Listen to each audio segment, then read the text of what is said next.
times it claims it works, but nothing actually happens. True, Sean. It's so true. That's like... Do not drink water. That's like... Do not leave your seat. Do not move your feet. Do not stretch. Do not go to the bathroom. Have another toke. Yeah, because I'm not gonna follow them anyways. So what's the point in making actual rules, right? And I have to drink water or drink something after I have a toke anyways. So forcing me to have a toke, that means I'm just gonna drink more water. One of the main things that separates the good celestial beings from the bad celestial beings. So even at the end of the day, Gaia won't break her code in the idea of the greater good. Because it's technically not the greater good, because she knows at the end of the day they're all going to die anyways. Whether they're eaten by anima, they die of old age, or the planet eventually erodes away. Eventually they will all die and return to her. So she's not going to sacrifice one of them on a wish and a whim, knowing that it's all going to return to her in the end. I believe we're just receiving the signal. We don't actually output the signal. We're just the vessels to receive the signal that's coming from somewhere else. And we only experience the minute effects that this physical body is able to portray, essentially. And that's translated through the physical into the non-physical through your brain. Through, like, some sort of mechanism in quantum mechanics with, like, wave-particle duality and, like, collapsing of the wave function. Quote of the day. Dwarves are a jape of the gods, but men make eunuchs. Alright guys, thanks for sticking around and hanging out. We had a good day today, right? Happy Easter, happy 420. And remember, if you can't say fuck you to your friends, who can you say fuck you to? Fuck you! Difference between soft world building and hard world building. Kind of the same difference between soft magic and hard magic. Are you revealing a lot of your world through the story, or does the world, like, knowing the vastness of the world and the complexity of the world not matter to your narrative? Because most of the things in his world are derived, like, or like the things that are mentioned are derived from our world, because he comes from our world as like a isekai form. So it's like their world is more going to be impacted by his vision of our world. Cat's like, what the fuck just happened? I don't understand. This thing was slow. Under his turtle. Watch the stream. I watched. Yes, Bob. Yes, thank you, Maggie. Thank you. I always skip makeup day, to be honest. That's okay, Levi. It only happens once in a while. No worries. It's understandable. Some people can't. But just like my light, some people can't handle it. And most of the time in my twists, because of the language used and the way that the story is portrayed, it makes you think one thing is one way. And then, with a complete twist and reveal of what it actually is, you all of a sudden realize and your perspective is shattered. I don't think a lot of writers have done with anything. I can't think of a book that has anything that's even close to what I want these things to be. Prominent plays, songs, poems, and dances. Quote of the day. They say I'm half a man. What does that make the lot of you? Thanks for sticking around, guys. As always, it's a pleasure. And remember, you can't say fuck you to your friends. Who can you say fuck you to? Fuck you. This technology, because it threatens the main source of income for, like, the majority of the people that have control over the people that have control. Scientific suppression. Yes, exactly, right? It's basically a conspiracy for scientific suppression in saying, no, nuclear energy is bad, we must stay on coal. Yo, yo, yo, boys! How's it going? We back at it! Another day. Man, what a day it was yesterday. Holy shit, man. I don't know about you guys. That shit was fucked up. I had to go lay down after that. I was like, what the fuck is going on? Some crazy ass shit. You know what's bad? Another day in the hamster wheel, round and round she spins. When she stops, nobody wins. Yup.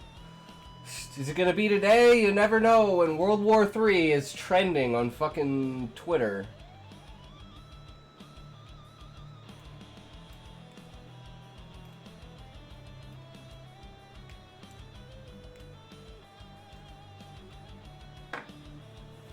Just another day in our timeline, guys. Just another day in our timeline. Thank God I'm not American. Thank God I'm not spending... At least I hope Canadian tax dollars aren't going to fucking Israel missiles. But, you know, it... Fuck if I know with Trudeau, man. It is what it is, right? I just don't pay attention to it. I just don't give two fucks about it. It happens, it happens. It doesn't involve me. I ain't gonna make a fucking difference. What about a terrorist attack on Yellowstone? Big enough boom and trigger the caldera to erupt? I mean, that's a beautiful point there, Sean, but I don't think they're smart enough to understand that. Like, I would be scared if they were smart enough to understand that. Because, yeah, that's pretty much the weakest point in North America. You want to wipe North America off the map? Find some way to make Yellowstone explode.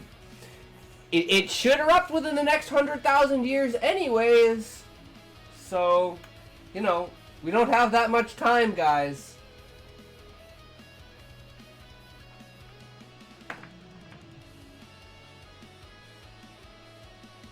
It's like, you thought St. Helens was bad.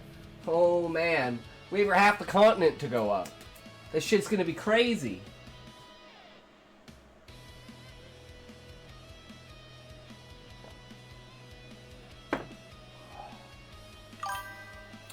Unless we can convince the government to get a drilling rig there to let off pressure, like that would happen.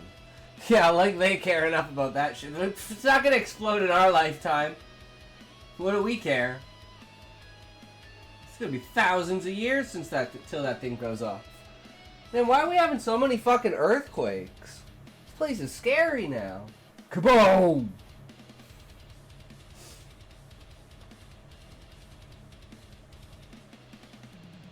I haven't thought of what story to write. Maybe we should write that story, Sean.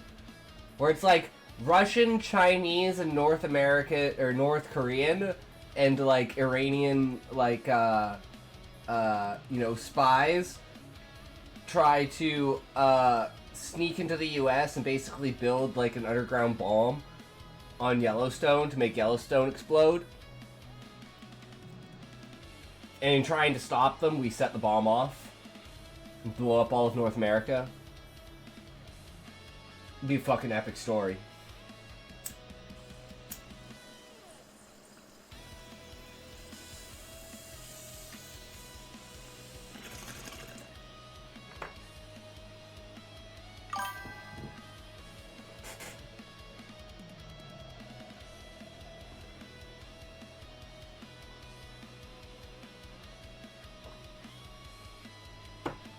Exactly, Sean. See?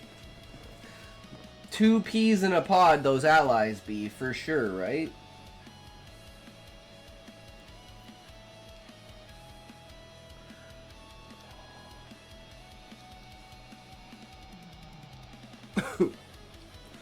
But I still say, unless, like this would be the ultimate way for World War III to start, because it wouldn't start inside of a North American country. So it wouldn't start in the US and it wouldn't start in Canada. So we would majorly not be affected on the ground as countries, or if it had started in, like, Europe. Versus, like, if this really is World War III, guys. If Iran decides to throw off nukes, if they actually really have nukes, then,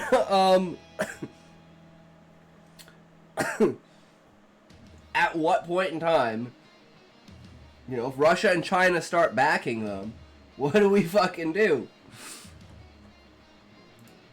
And we just set our cards pretty badly on the table. But anyways, so today, 0 IQ writing advice.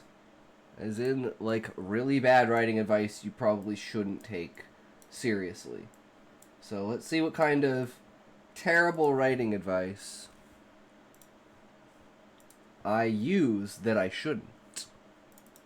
Writing advice out there. So what we're going to do in this video is we're going to look at a lot of that advice and wrestle with it and figure out what kernels of truth can we extract, and also where is it just plain wrong. We're going to start with some advice that you've heard before, and then we're going to get to some advice that is so Hey, wildly out there. Callie, how's it going? It's been a while. You always popping in at the end of the stream. Good to see you, Callie. We finished Cryogen, guys. We even got it edited. Look, we don't know what to do exactly for the visuals, so we're just going to kind of leave that for now. You didn't sleep. Oh, Jesus, Callie. How long have you been up for?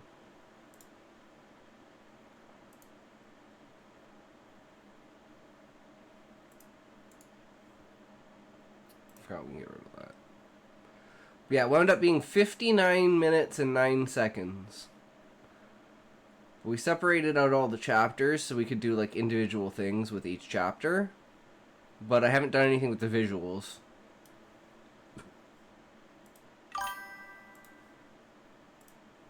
Oh, I was keeping someone from Israel company.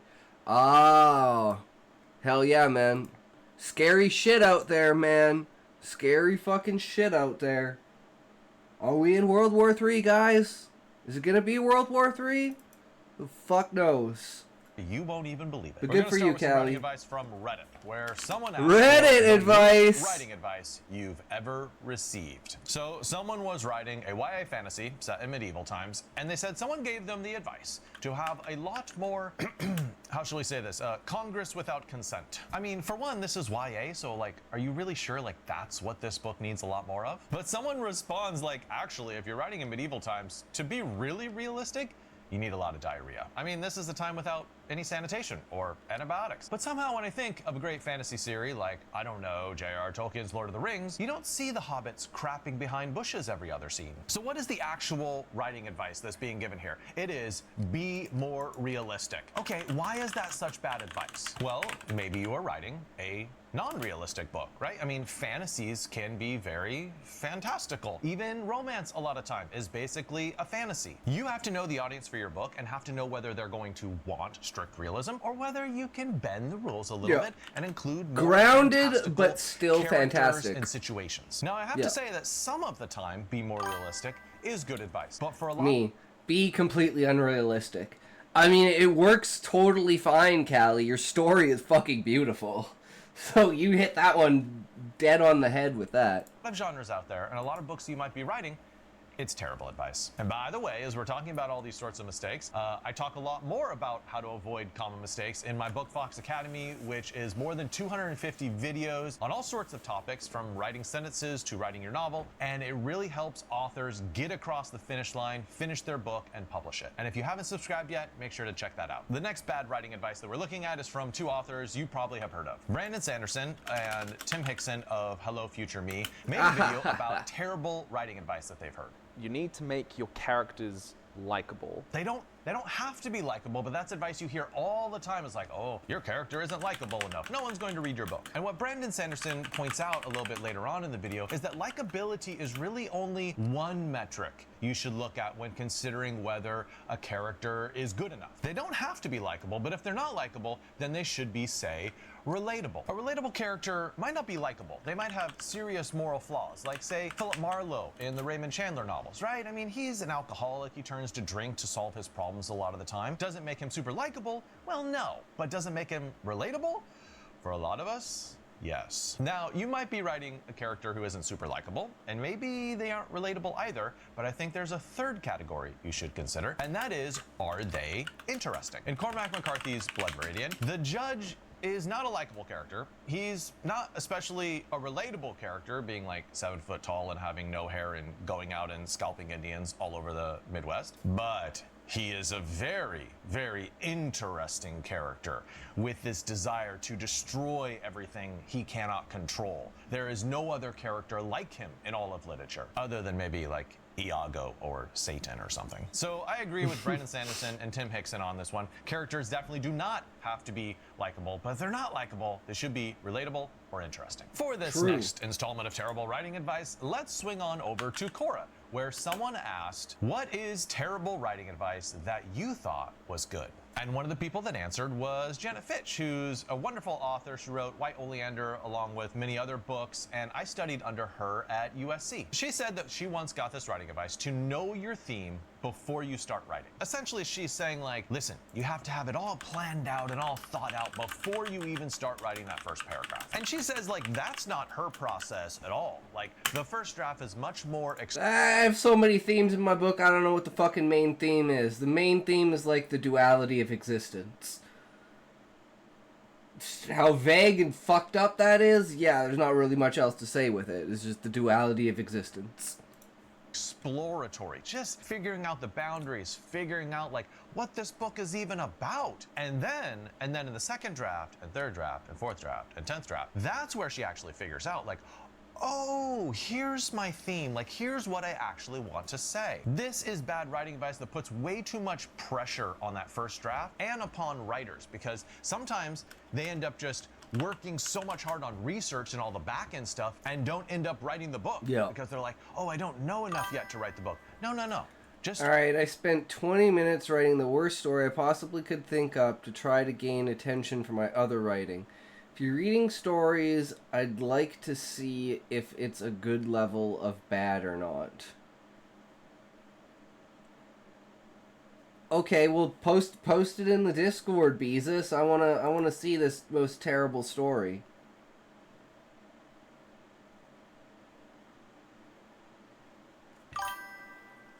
Oh, Talks, I had an idea for a Patreon, and I really need someone to, I don't know, tell me how it is. And you're like the ultimate bounce ideas off of guy. So I was gonna have a thing where I write unfinished 30,000 word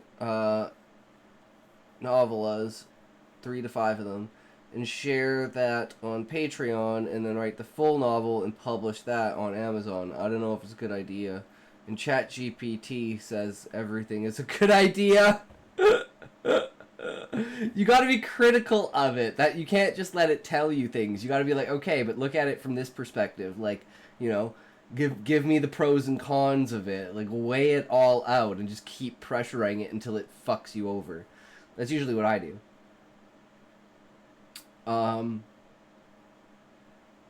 But yeah,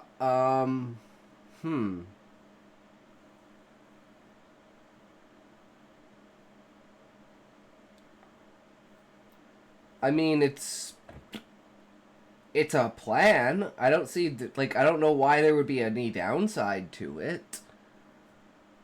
Like, you're trying to build interest and build hype and build content. So I don't see how there's anything wrong with that.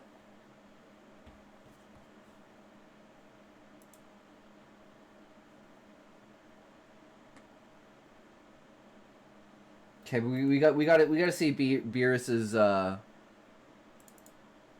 writing. Oh, it's a downloaded PDF.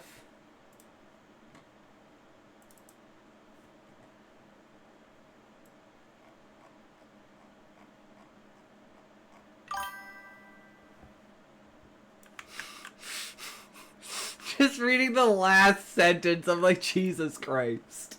Oh, is it? Hold on. No, it's okay. I got it.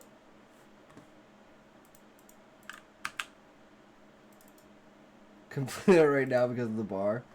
That's okay, Beezus. Wait. Not sure if I'm getting too cringy or not. I mean, I don't know. We'll find out. The edge crumbles. Oh my god. Just seeing that last line, I don't know what to think about this, but this sounds fucking amazing. All right, guys, are you ready? Are you fucking ready for the Beezus story? Here we go, guys. We're going hardcore on this one. Chapter 1. The edge crumbles. Sir, please, why are we even fighting anymore? I've lost. fighting in a war to save people that don't even know we exist. We should just... Why do you edge? I interrupted him, not bothering to look down at his pathetic form. I walked over to the edge of the building, looking down at the chaos now littering the street. Buildings reduced to piles of rubble, corpses of the fallen lords of Edge littered the street, and a thick white essence oozed through the streets. Clear sign the Gooners had won, because I know it feels for those who can't, the boy whispers. If you're doing it for their sake, then why does it matter if they hear our struggles? I kneel down, bringing my face closer to the young boys. The reason we edge in the shadows is so that one day others might be allowed to goon in the light. The young boy's lips begin to tremble at those words, tears forming in the corner of his eyes. The boy slams his fist onto the ground. I'm pathetic. His features harden as he pushes himself back up to his feet. I lost my edge while you were gone. I was almost finished without even waiting to see if you'd come for me. The boy screams out, putting on a brave face, but his eyes trail down to his bruised forearms. I'll do whatever you ask of me, but I'm not sure how much use I'll be with my arms in this state. I'm not sure how long I can edge before. I walk over to the boy, putting a hand on his shoulder. I didn't ask you to stand because I wanted you to stop the Gooners. I asked you to stand so that when they came, you wouldn't take it on your back. Boy wipes his nose with the sleeve of his shirt, giving me a determined nod. Now let's go. We don't have much time before he gets here. Said a deep voice from behind me, my eyes narrowing at the familiar tone. Even without turning around, I could already see his obnoxious grin. How the hell did you find us already, Baron? My voice venomous. Turning around, I see the face of an old friend, Baron Bate. A man who had once stood faithfully by my side to protect the waifu queendom against the invading Simpire. But greed had eventually won him over to the dark side. He took the sacred scepter of Goon from his rightful place, taking the power of Goon for himself and his loyal followers with no way to fight back properly. The queendom slowly fell, leaving him to sit on the throne. It's master now, he snarls, and you'll address me as such. After all, the divines themselves granted me this title, didn't they? We swore an oath, I screamed at him, falling for his thinly hidden provocation. To protect her. She was our queen, our waifu! Or maybe I was just a fool to believe you thought the same way. In the corner of my eye, I see the boy's figure begin to tremble even harder than before. No doubt struggling under the weight of the Semen's amount of power in the air.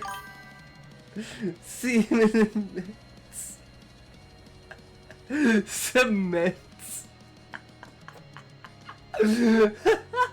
That boy, he looks just like her, doesn't he?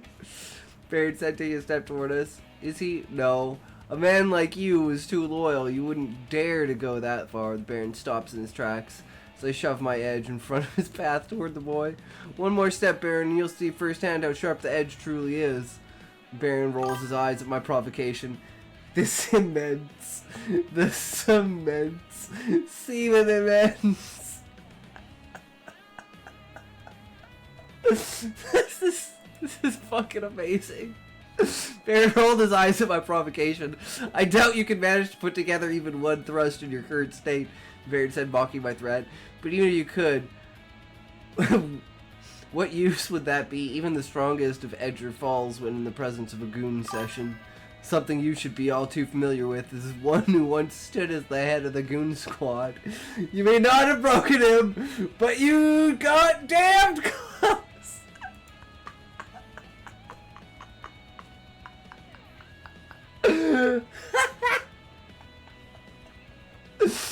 Oh my god, this is fucking content, boys.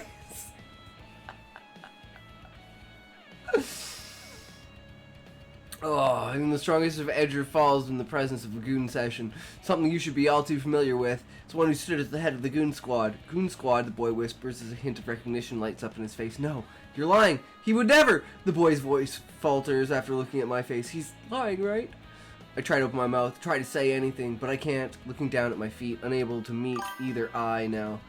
Fixated on me. Talk's day has been improved with this, that's for sure.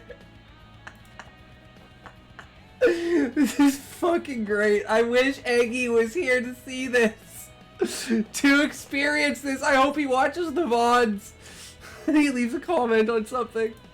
Like, oh my fucking god. Well, he defines the man I am. I've surrounded myself with brothers. Because there's no amount of gooning by yourself that can outweigh the pleasure of edging in the company of those you love.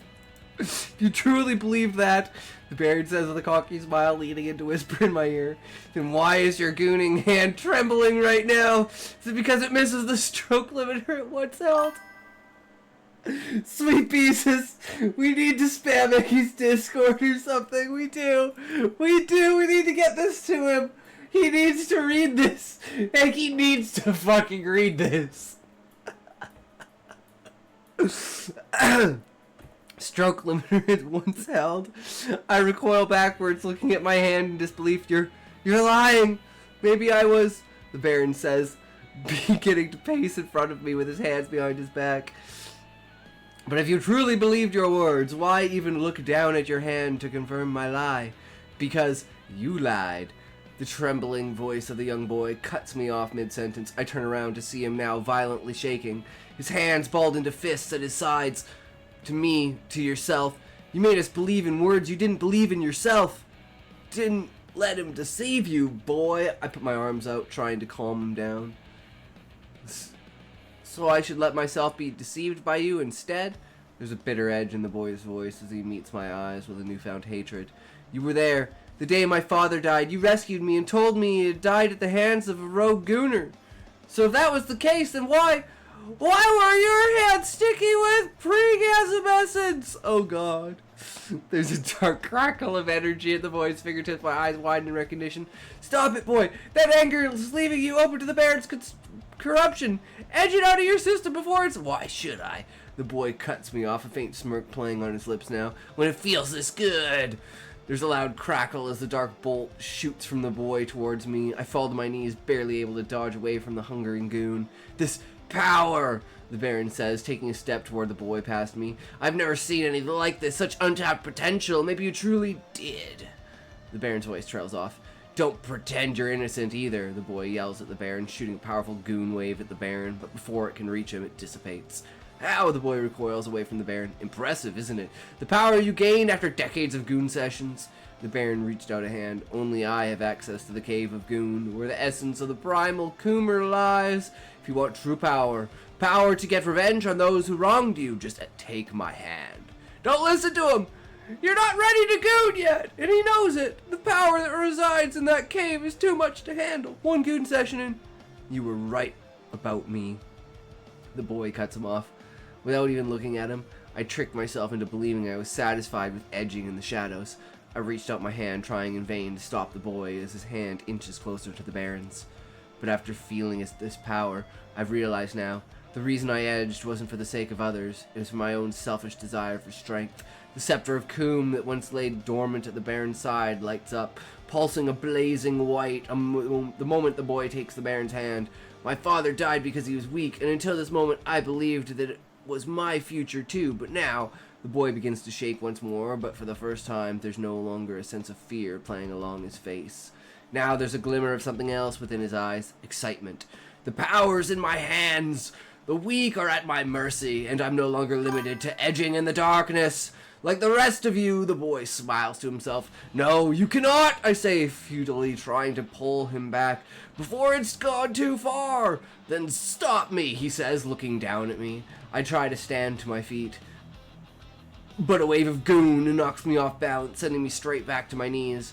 You're a strong man, Chad. Saying my name for the first time is a statement of our newly changed relationship. You fought with honor and truly believed in whatever nonsense there was within that code of yours. A cruel smile creeps across the boy's face. He walks over to my fallen form once more, towering over me. But so much honor only leaves you rigid, unable to turn towards the dark for even a second, to protect yourself from any enemy that might hide within those shadows. The boy kneels down, grabbing my chin with his hands as he forces me to meet his gaze. Another dark crackle sparks as the boy's fingertips.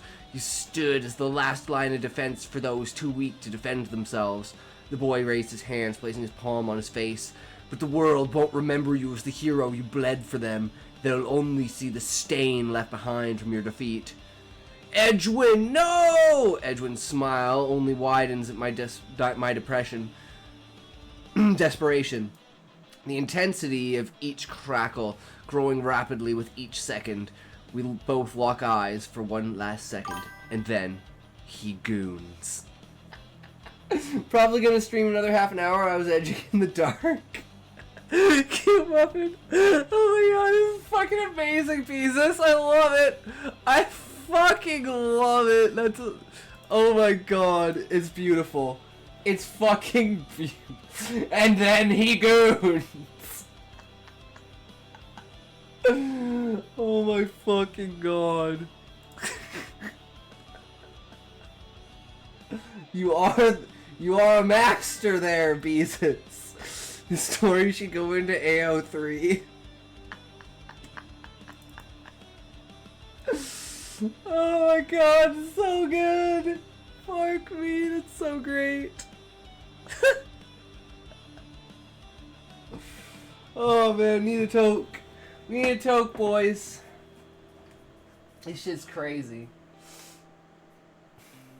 I honestly can't believe I wrote something coherent while out of this. No, okay, Beezus, hold on.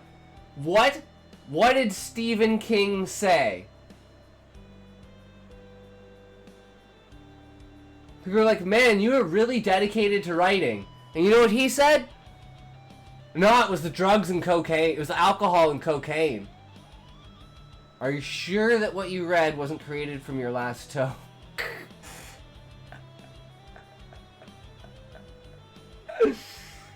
Oh my god. I don't know what AO3 is, Muffin.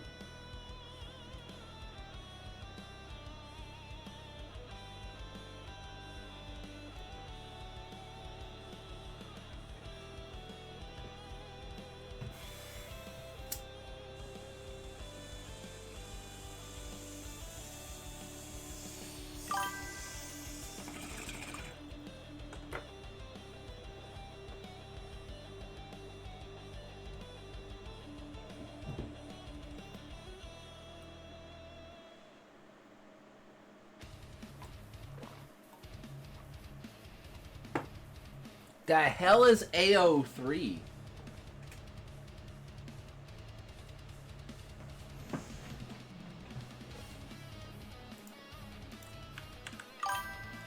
Archive of your own?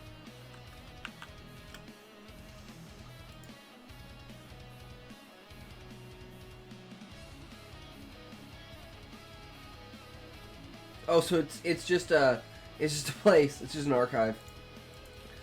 Archive of our own. You can write stories in it and submit for any user to read. But what's different about AO3 is that it can be as explicit as can be.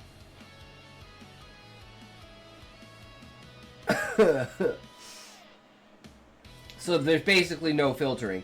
So I could put Nepotism Unleashed on there.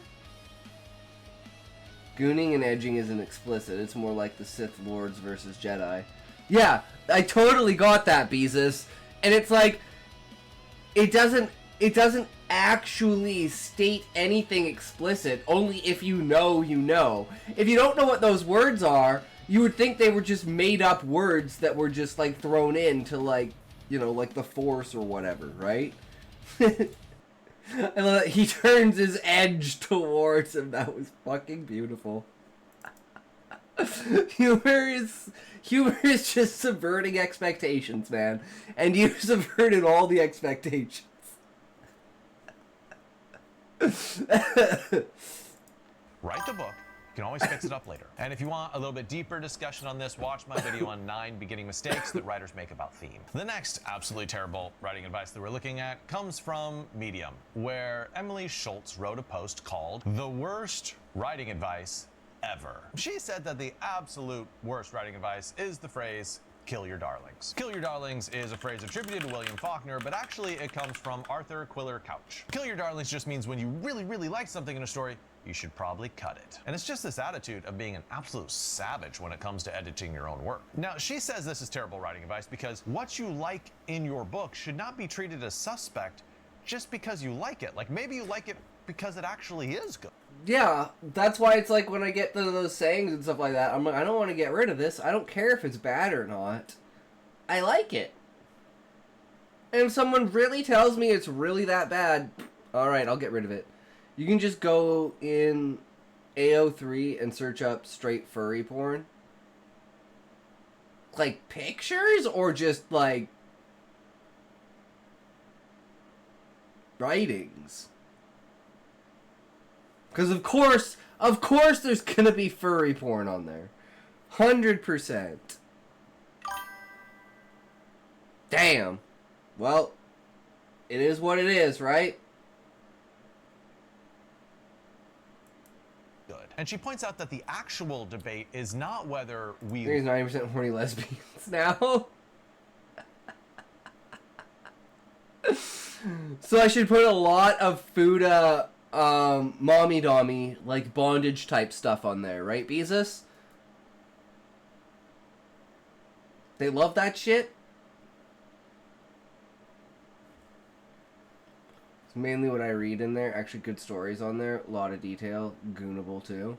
Damn, Muffin! like a passage in our work or not, but does it serve the story? So I think she's right that this phrase gets misinterpreted way too often, and authors use it to end up deleting things in their manuscript that they really should keep. Hopefully you have good judgment as an author, and you can tell what is working in a story and what's not working in a story. That's why I ask other people, and if no one like sits up and just says, no, that's fucking retarded, get rid of it, then I'm keeping it. What Kill Your Darling really means is, listen, if something's not working in a story, even if you really, really like that scene, you gotta delete it. For the fifth absolutely terrible piece of writing advice, we're going to go to Nathan Branford's blog. He is... Let me get back to stream. Pick a number from 1 to 10. 27.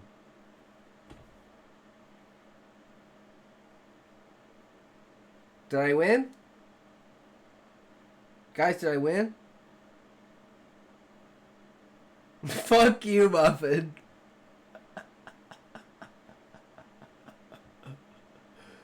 Fine. 7. Fuck.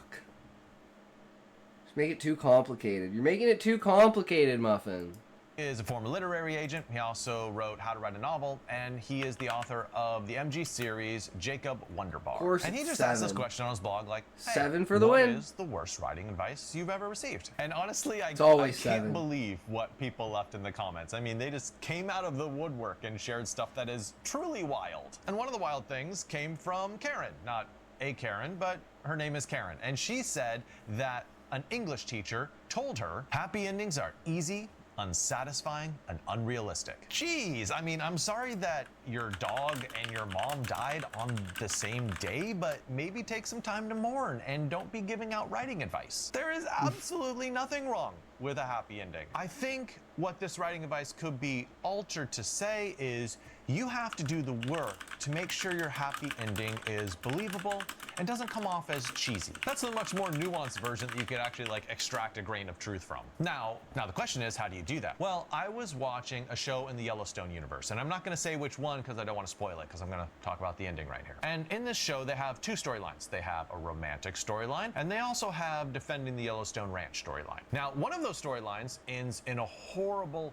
tragedy, and the other one ends in just wild success. So I ask you, does that count as a sad ending or a happy ending? Well, it's kind of both, right? If you have multiple plot lines in your story and you want to avoid seeming too cheesy, have 2/3 of them end happy and then have one end sad. That will make it feel realistic, it'll make sure it doesn't feel cheesy, and will keep you from bearing the brunt of terribly misguided English teacher advice. Now for this sixth piece of terrible writing advice, we're going to Writer's Digest, where Adam Sternberg wrote a post saying he knows exactly what the worst writing advice of all time is. It is write what you know. I think the most surefire way to sort of deconstruct this writing advice is to point out the fact that sometimes you don't know what you know. Deep, I know. And here's how Adam explains this point. He says that he used to work in New York media, so therefore he wrote a novel about New York media. And then he's like, it was terrible. So instead, he turned to write a near-future New York dystopian novel about a garbage collector turned hitman who targets the daughter of a famous evangelist. That turned into his novel, Shovel Ready. But through this process, he learned, like, wait a second, I didn't know this, but I know a lot about these topics. He knew a lot about hard-boiled stories. He knew a lot about the social dynamics of New York City, and he also knew a lot about religious mythology. So the process of writing a novel was him discovering what he actually did know. And I think this coincides with what Ursula Le Guin said about this particular piece of writing advice of write what you know. She said, yeah, you can write what you know, but just remember that you know a lot of things like wizards and dragons and countries that don't exist. Maybe those are things that you know, and so you should write about them. For the seventh piece of terrible writing advice, we're going to go to a podcast. And this podcast is called Fantasy Writing for Barbarians. And they have an episode devoted to the terrible writing advice of just write. And what this advice basically means is like, you're overthinking it. Like, just sit down, just get words onto the page. I mean, is there a grain of truth in that? Yes, but I think in general, writing without intention, without education, and without any sort of a plan is a bad idea. I think this advice oversimplifies the process of learning writing. And you need to spend a lot of time learning your craft and learning writing techniques and reading other books and learning from those authors. Now, should you be writing while you're doing all of that knowledge gathering? Probably. Well, yes, but just to boil all of that down to like, dude, just write, does a real disservice to writers out there. On the other hand, if you are spending like all of your writing time doing research and you've been doing it for like 6 months or a year or 2 years or something, and you haven't actually gotten to the process of like putting words down on a page, then maybe this is good advice for you. But if that's not your particular problem, in general, this advice might do more harm than good. For this next piece of writing advice, we're going to go to LinkedIn and look at a post by Emily Winsauer. She did a post about the best and worst writing advice that she has ever received. And one of the things she said as the worst writing advice was, people are dumb, so write to a 5th grade level. What is wrong with this one? Well, there's a lot wrong with this one. For starters, I don't think it's a good idea to ever think of your audience as being stupid. I see a lot. I don't want a stupid audience. I want an intelligent audience that can pick out the nuances and like the small details and comparisons, and like infer things through the world based through like a Final Fantasy lens.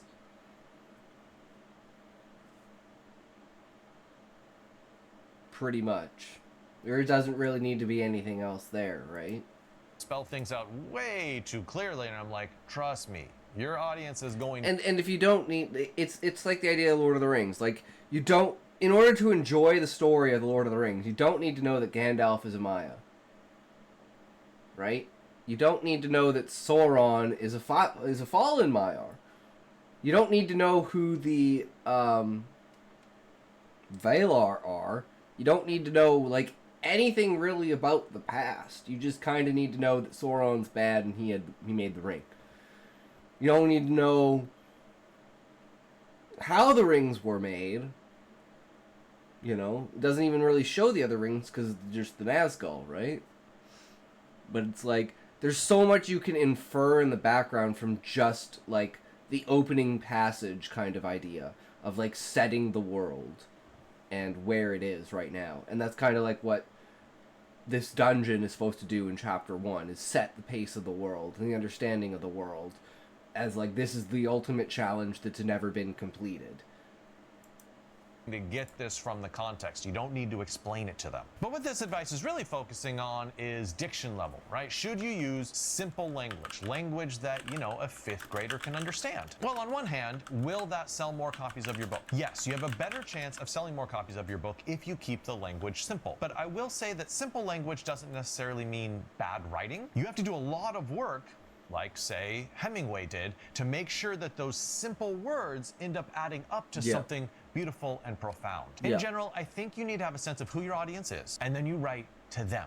That might be people with a 2nd grader vocabulary, or it might be people with a graduate level vocabulary. But another reason why this piece of advice is so bad is because it's assuming you only get one style in all the books that you write. Which is ludicrous. Look at an author like E.L. Doctorow. In his book Ragtime, it's more of like a 5th grade diction level. There's not a lot of super complex words in it. And then he wrote a book like City of God, which has like so many words that I didn't know. I mean, I was like consulting a thesaurus like almost every page. And guess what? That variety in your writing is perfectly fine. For this 9th piece of terrible advice, we're going to go to writing forums, where one person asked a question of like, what is the most WTF advice that you've ever received as a writer? And someone said that one of their college professors said, you have too many morally gray, contradictory characters in your fiction. And just sidebar here, I think it's funny that there's been both an English teacher who's given terrible advice and a college professor who's given terrible advice. Sometimes teachers can give really bad advice and you have to unravel yourself from it and unlearn it before you can become a better writer. And I say this as someone who taught college for a decade as well. So let's talk about contradictory characters for a moment. Contradictions are not a mistake in fiction.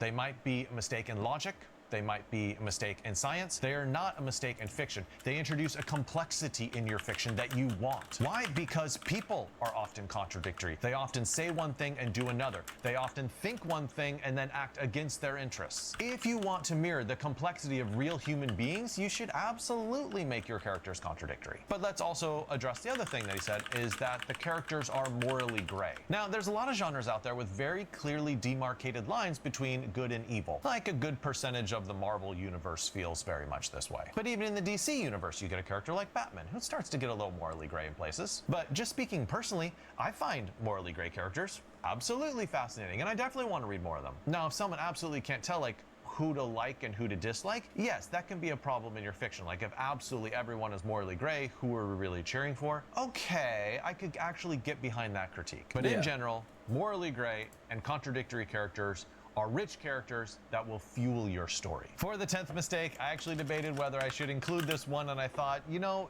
it is genuinely terrible advice, so I'm just gonna throw it in here. This is from Richard Thomas at Lit Reactor, and he said that his MA thesis advisor, Dale Ray Phillips, told him to leave the slow reveal to the strippers. Okay, first of all, that is cringy writing advice for a number of reasons. But let's just talk about the content of what he's saying. I mean, he's saying don't have a slow reveal?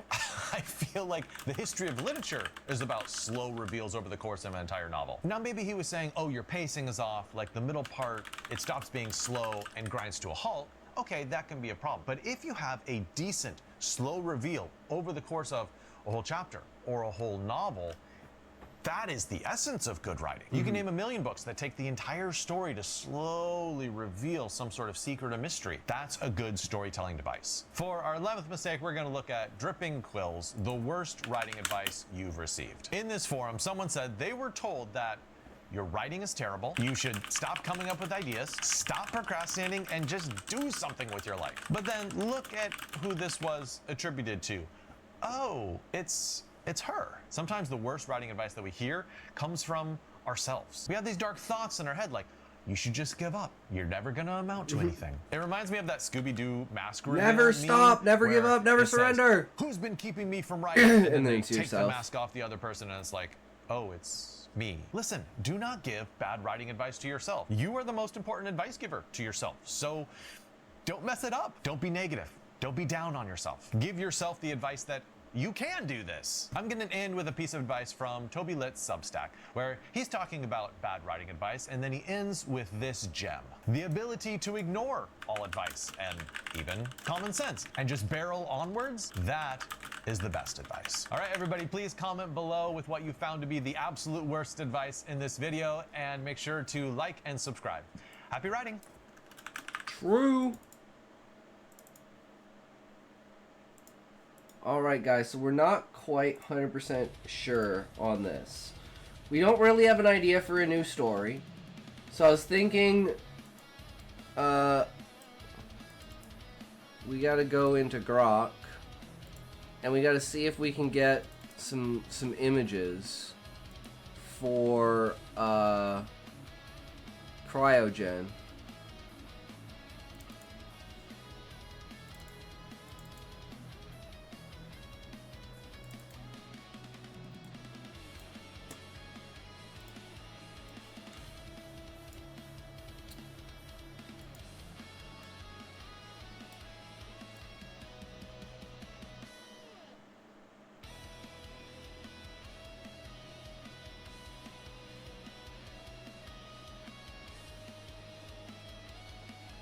So we're going to take this. I'm real like.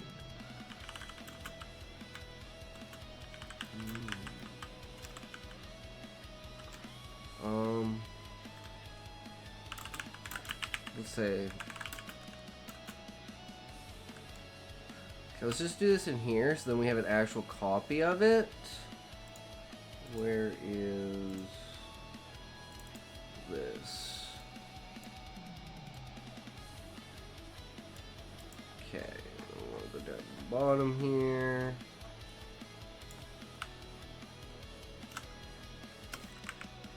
Actually, we want to go up. Where is clickbait title? Clickbait shit.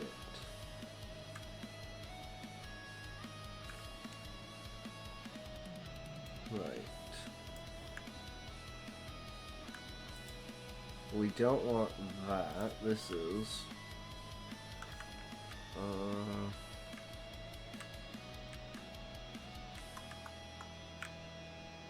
Okay, so right here, this would be images for video per chapter. One.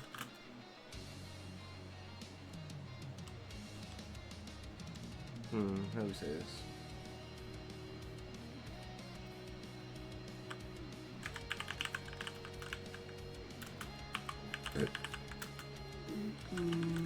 Prompt for image that portrays this kind of scene. Okay, let's try that.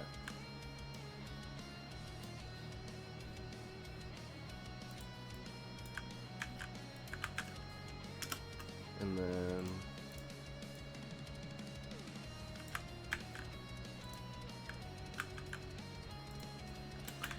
a sci-fi story.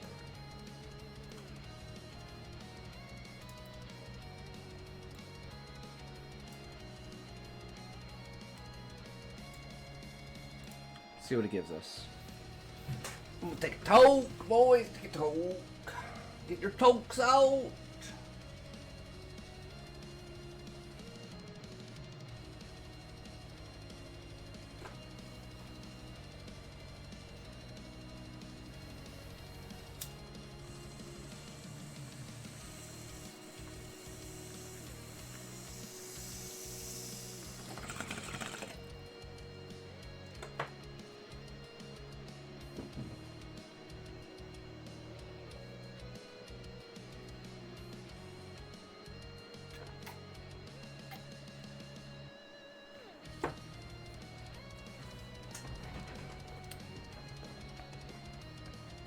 Damn, it's really thinking on this.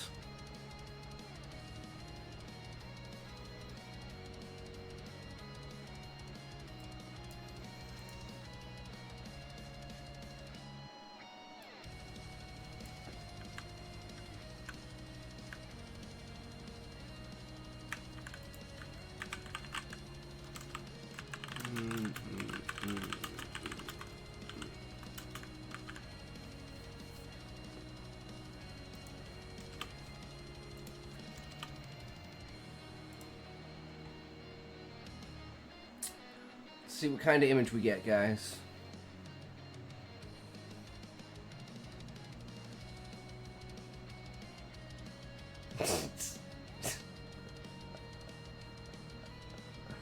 Yeah, okay. That definitely, yeah, that's definitely wanted, guys. 100%.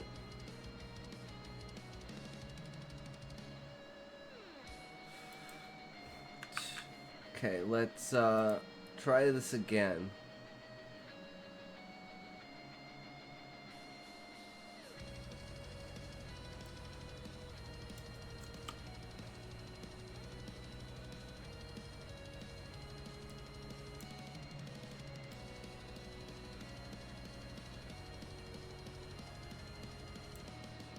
Okay, this is shit. Let's restart this and let's say, okay, let's start from scratch. Make a written prompt for the image of a space trucking a trucker spaceship next to a space station with open hangar doors.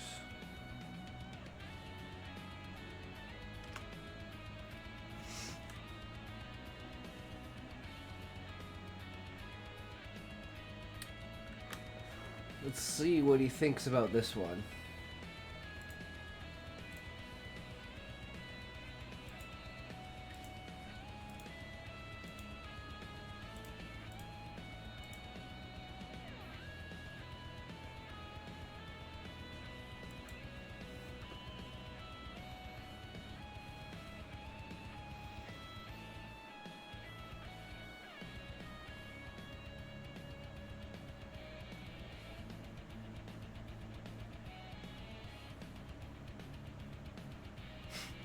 Man, it really goes to work here.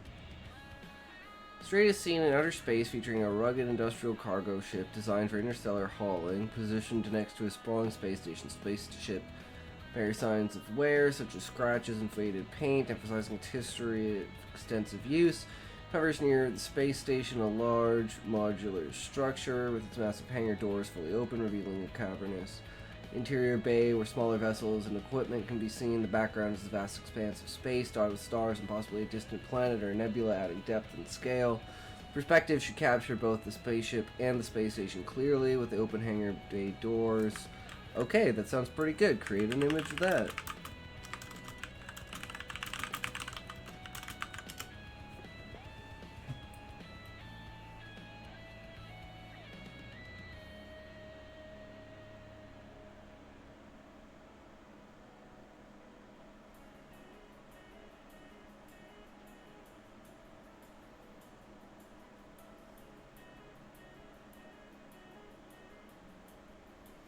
Damn, I actually think both of these are pretty good.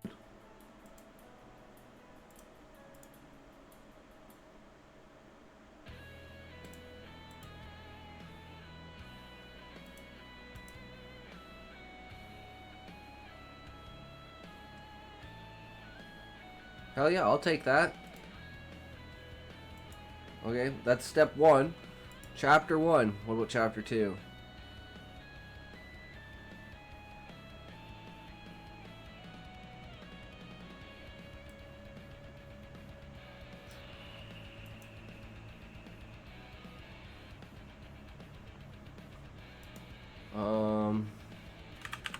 Create a written prompt for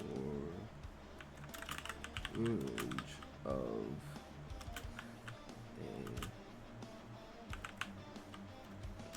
neon bar sign on a space station.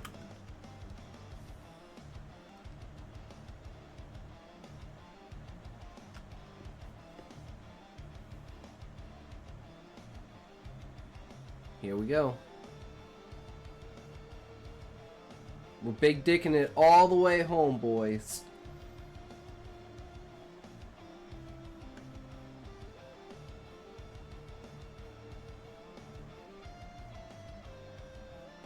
Stream 5 neon sign for a bar located on a space station. The sign should be the focal point, featuring a bold, eye-catching design that blends retro neon aesthetics with futuristic space-themed elements, considering incorporating images such as rockets, planets, stars, or even alien figures to emphasize the interstellar setting. The neon should glow in bright, striking colors. Think electric blue, radiant reds.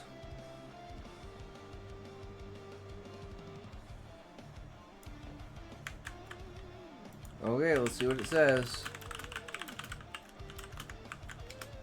Let's see what it gives us. Ah.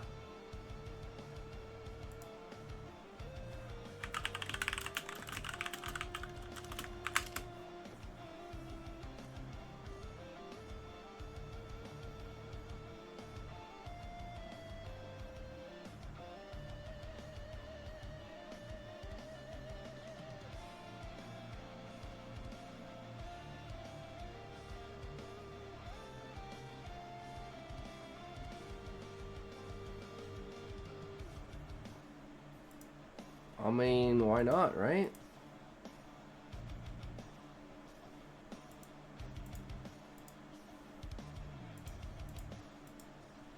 Not bad, not bad. Alright, we have chapter 2. Defying death.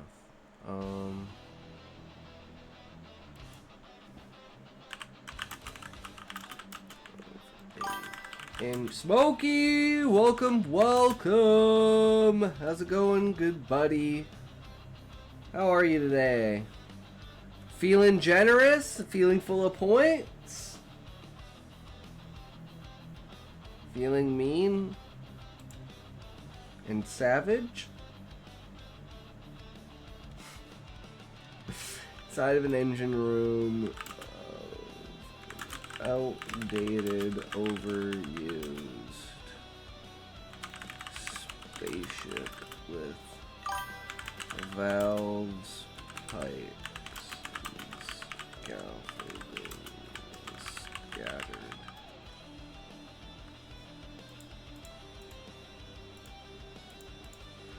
True, Smokey. Hold on a sec here.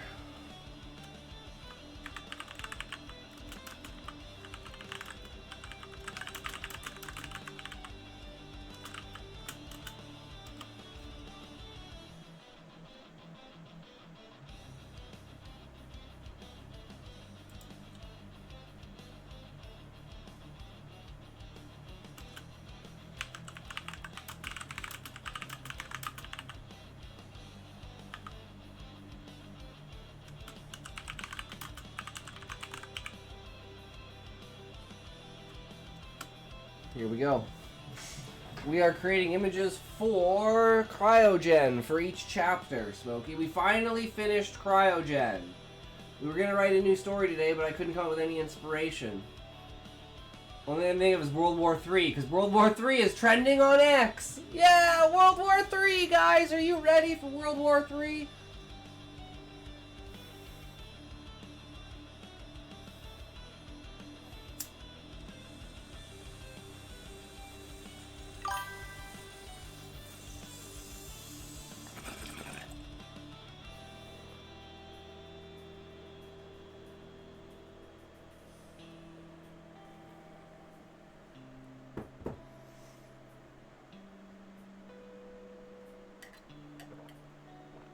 What do you think your average views are today? Probably 4, Muffin? 3.5 to 4?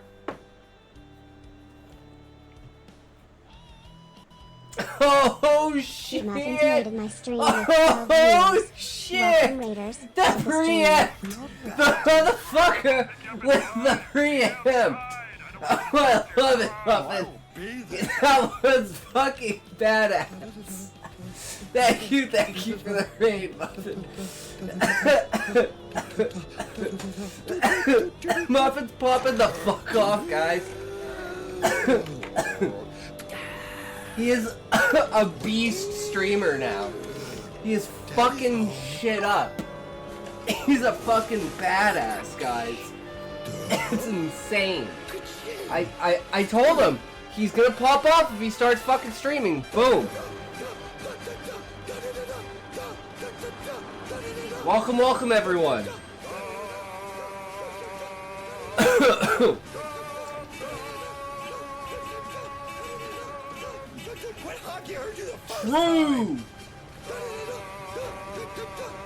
They're all lurkers.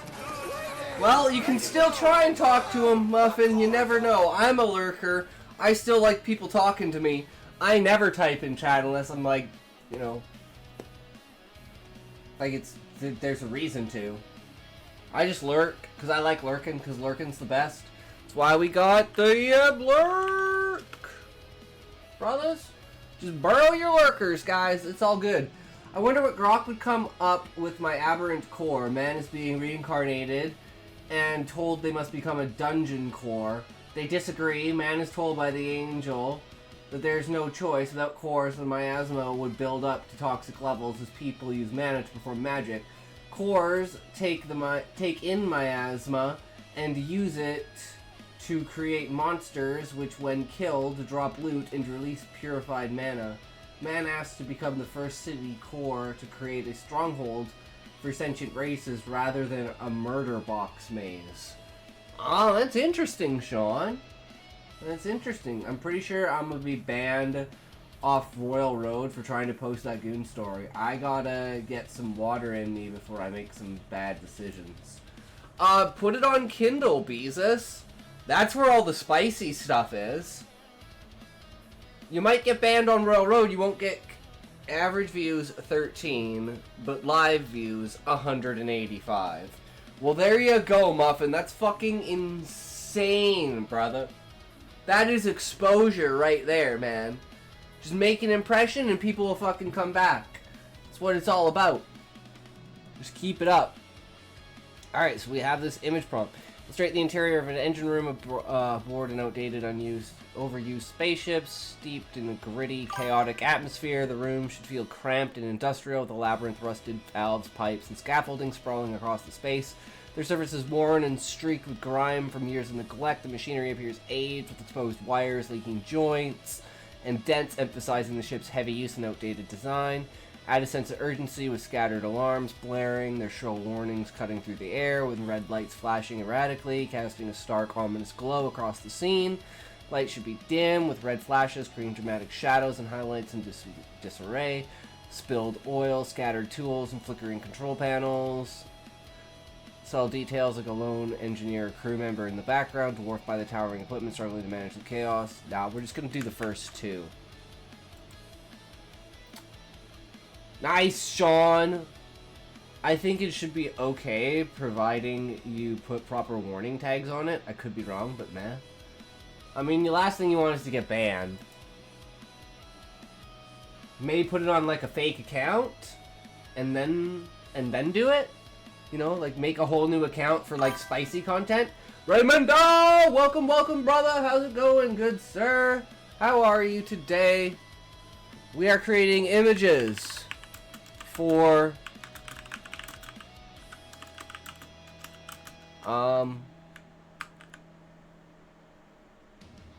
Cryogen. We finished the story, we have it all edited. We just need the images. So we're going chapter by chapter, and we're just gonna get some sick-ass images.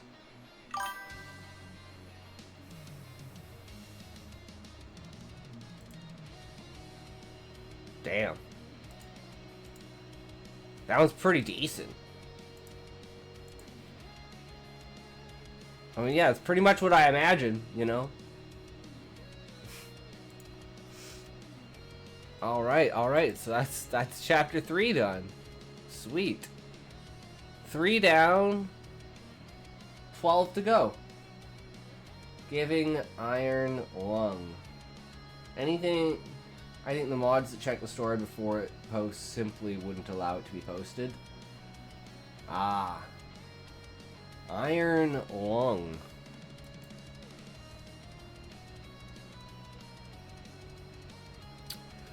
I'm wondering when I'm going to run out of pictures, though. Because at some point, I'm going to run out of pictures.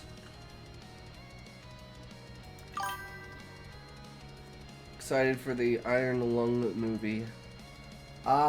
No idea what that is. I'm excited for World War III, though.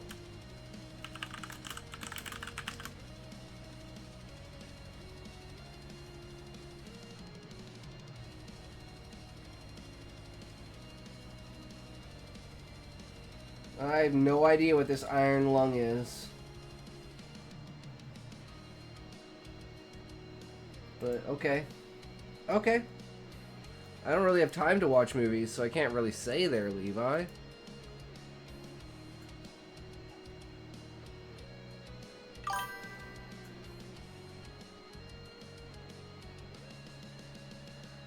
Markiplier's making a movie adaptation of a hit indie horror game, Iron Lung.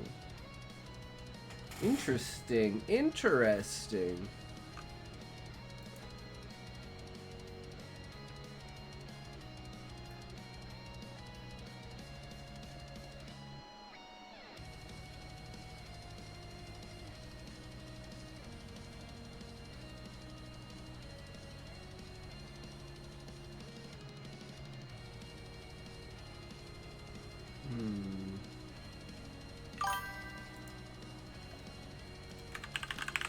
Create a written prompt for an image of a futuristic stock market that uses cryptocurrency NFTs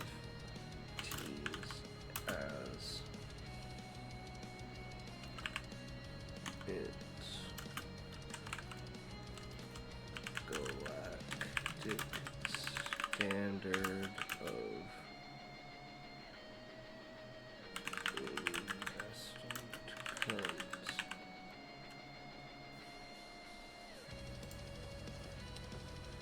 Have you ever heard about the sensory deprivation tanks? There are businesses that have tanks full of heavily salted water at body temperature.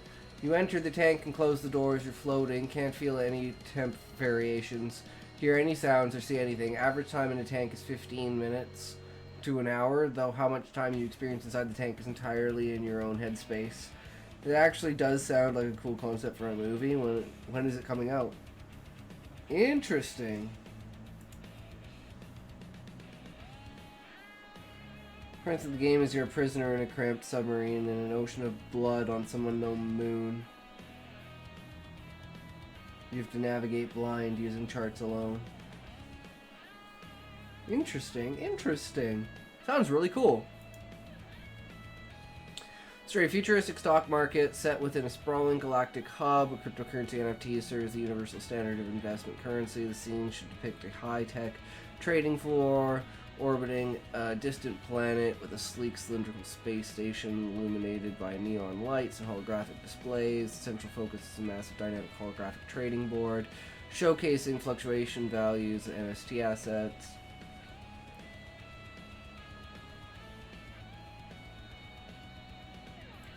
I mean, let's try it, see what it does.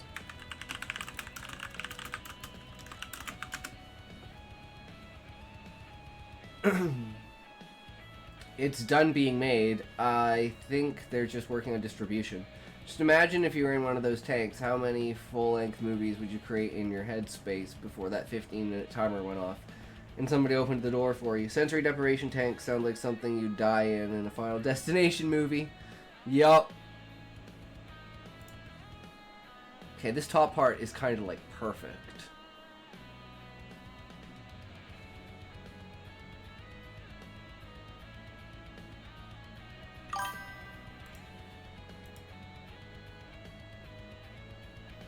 Looks like trading cards down there. Who knows? Okay, next chapter. I got the kind of autism where silence is very loud, so I don't think sensory deprivation would work on me. Fair enough.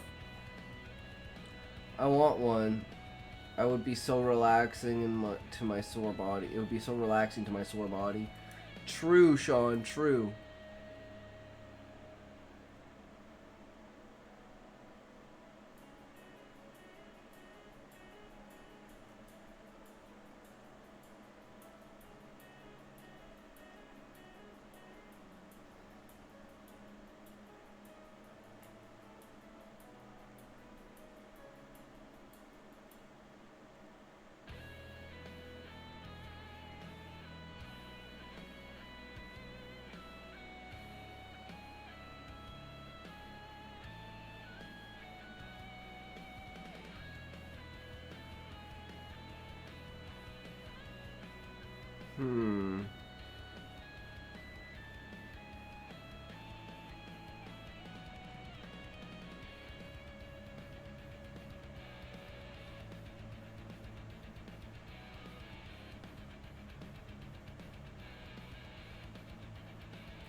Every time I see the word sore, I read the Japanese way. Sore. Some of them have starlight simulations instead of being pure dark, so it really feels like you're in the void.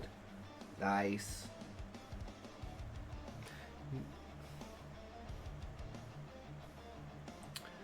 Okay, so this is him getting a ship, right?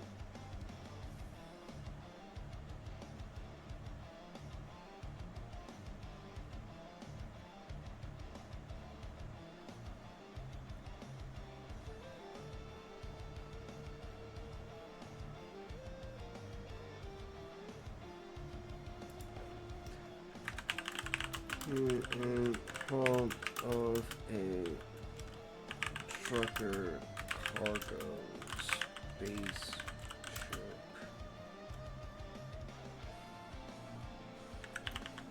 Moved up with a space station.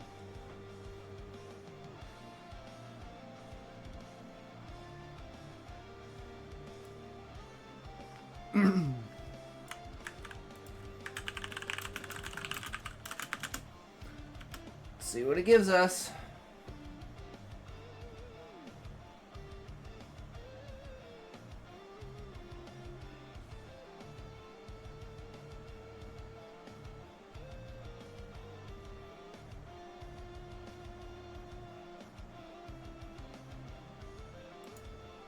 I mean, it's definitely very interesting style of ship, I'll tell it that.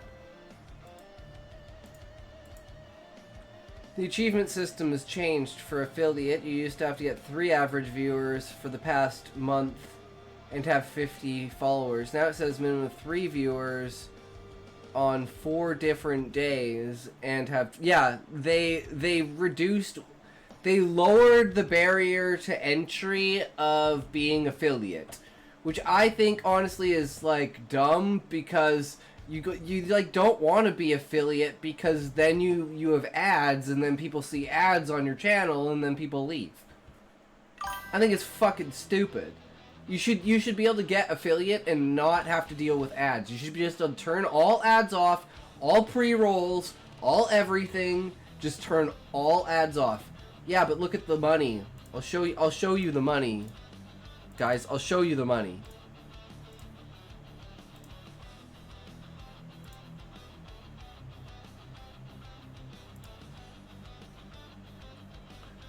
$0.05, 5 cents, 3 cents, 0, 2 cents, 6 cents, 3 cents, 8 cents, 2 cents, 32 cents. Damn! That wasn't a big stream. Holy shit. 12 cents, 4 cents, 9 cents, 3 cents, 7 cents, 2 cents. Yeah, but it's like, is it worth having ads for making that? No, it's not. I have ads set just at the point where there's no pre-roll. So it just gets rid of the pre-roll. But not the biggest fan. But it is what it is, right?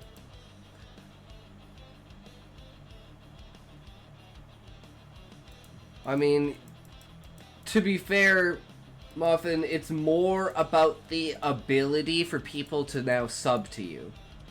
That's where the money comes from, is subs. Right?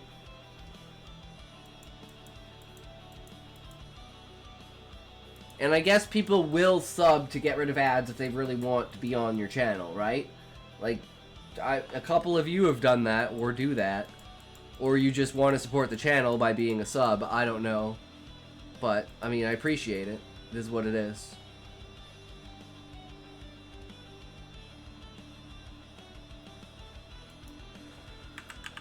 Create a written for a image inside a space station dock where a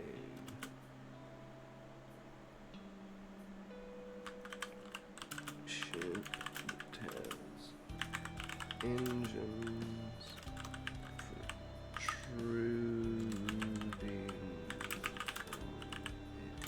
from its underside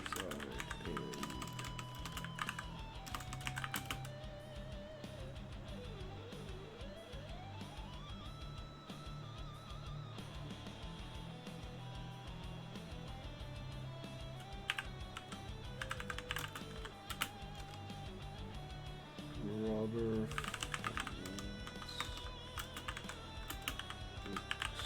extend out to elongate the ship. That said, I would have ended up doing it or just leaving because I don't do ads. I just sub to support.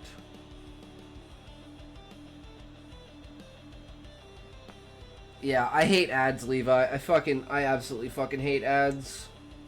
So I really wish I didn't have to deal with them. Wish Val was still here to give another sub to me. I mean, yeah, look how many dollars I missed out on Valium Boy doing 4-cent bit donations over and over and over again. I probably lost like $32. Fuck. I mean, that might be big for you, Muffin, but that's like 2 hours of work for me.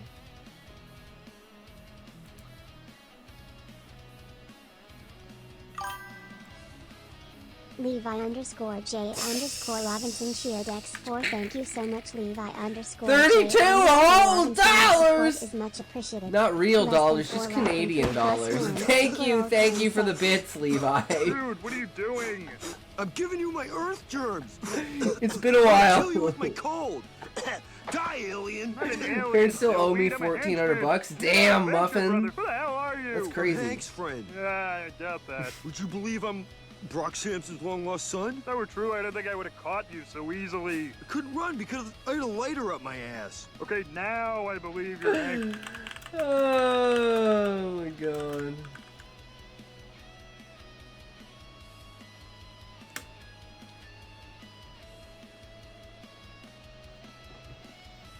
Let's see if this works.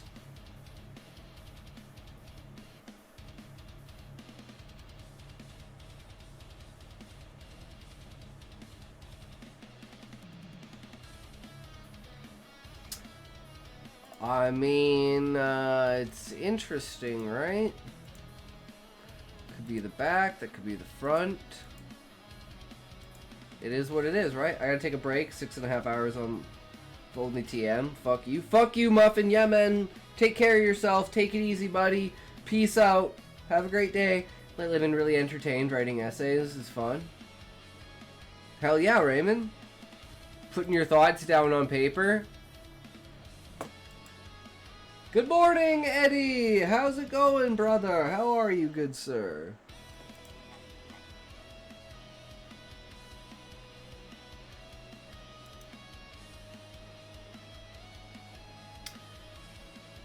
I miss the way DAL-E generations used to look. AI art's really taken a bit of a step back. This is just Grok, though. This is just free, random AI-generated AI impressions. So, it's nothing really to gawk at.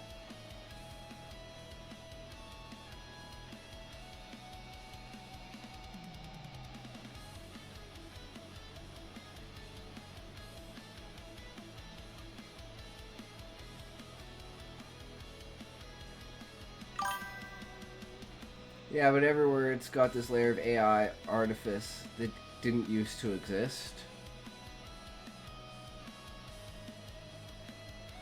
Well, I guess that's true.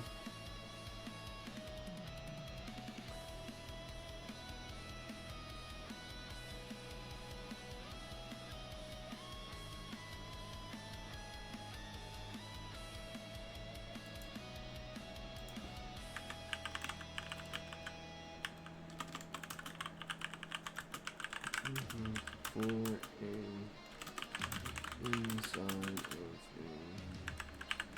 a marble pristine spaceship.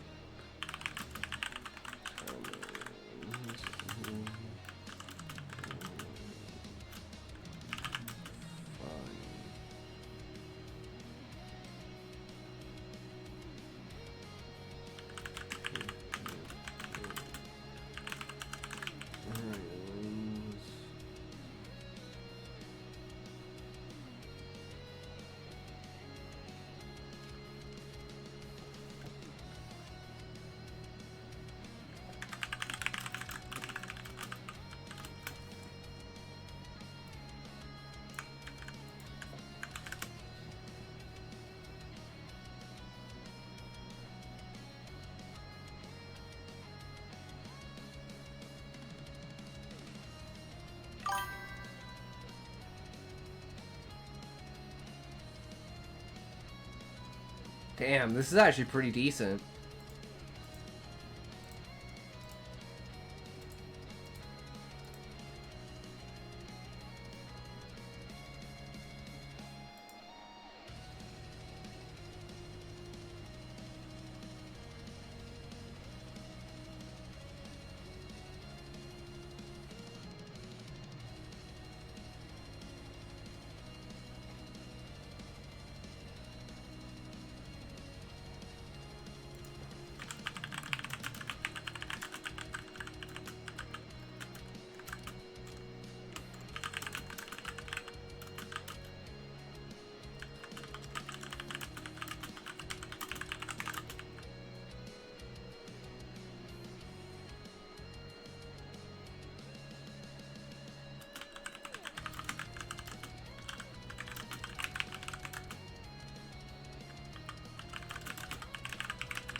Alright, let's see what this gets us.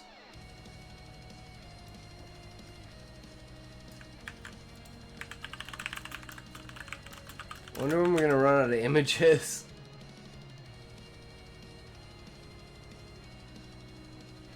But getting 2 per chapter isn't too bad.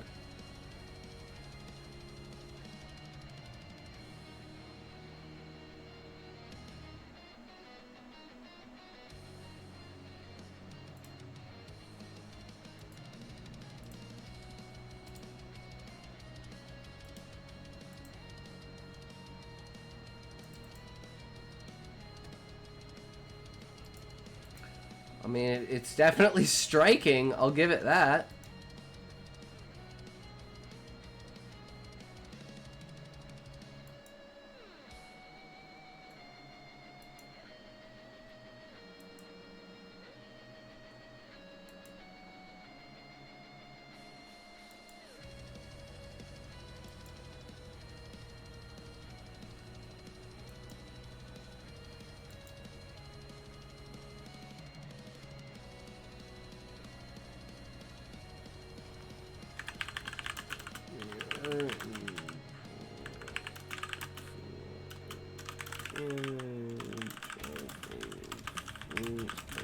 Cargo trucker ships.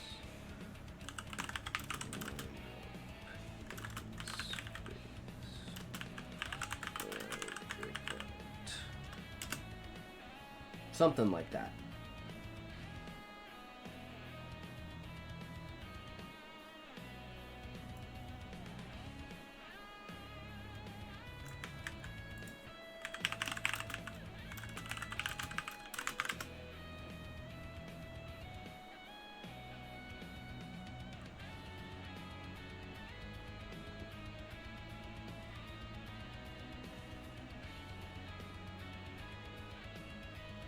Well,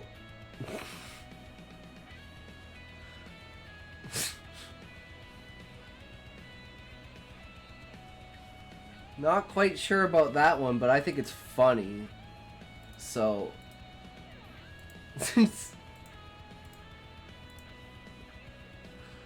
oh man, that's pretty good.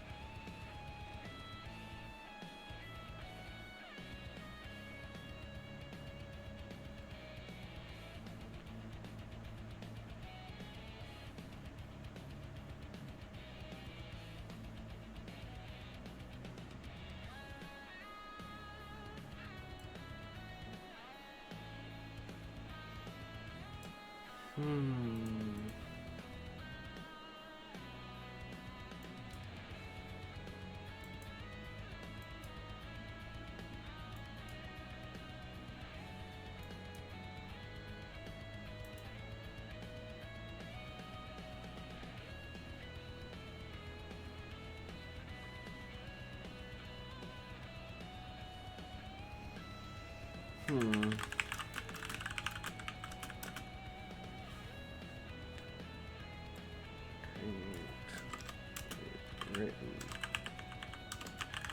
font for image of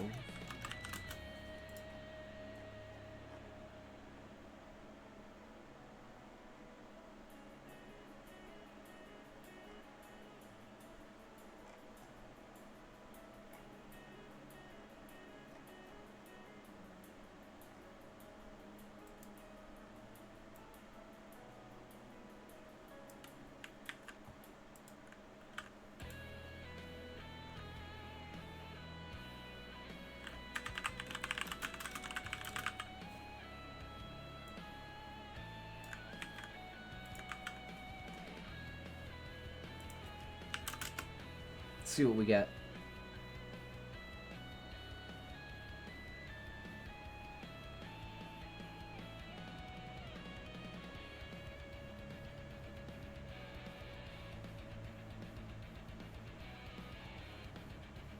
This one's actually pretty decent.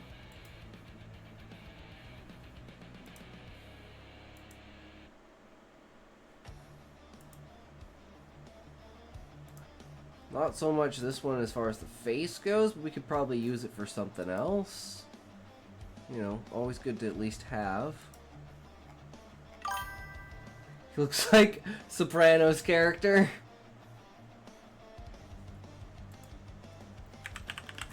And snorting cigarettes. Cigars, sorry. Snorting cigars. Yeah.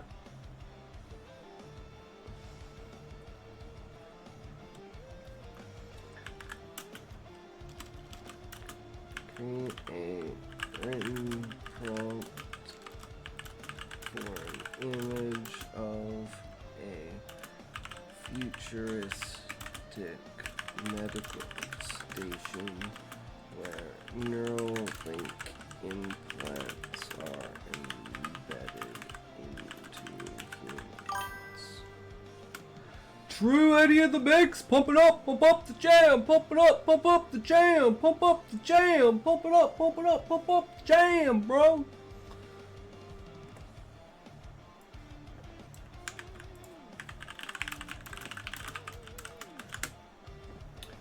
So what we got, what we got?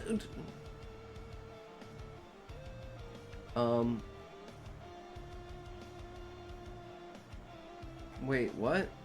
Create an image with the prompt.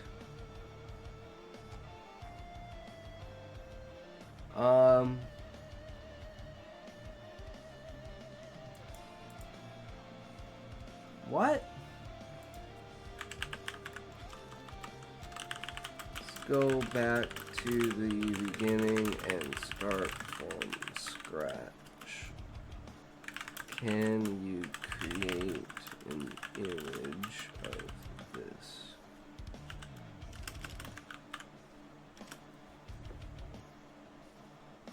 There we go. He just didn't like the prompt that much, so we had to force it to do what we want.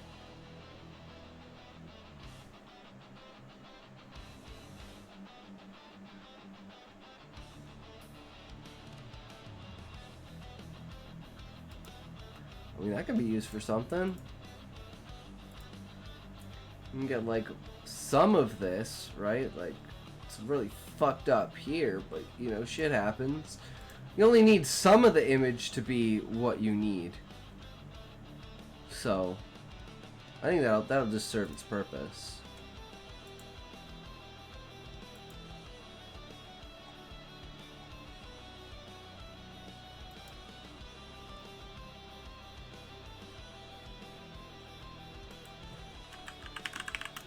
And prompt for an image.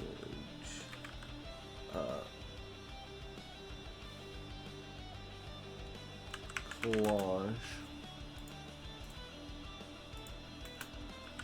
of different stargates around different planets with different stations orbiting.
You get a shit ton of images, though. I know at some point in time I'm going to run out of images.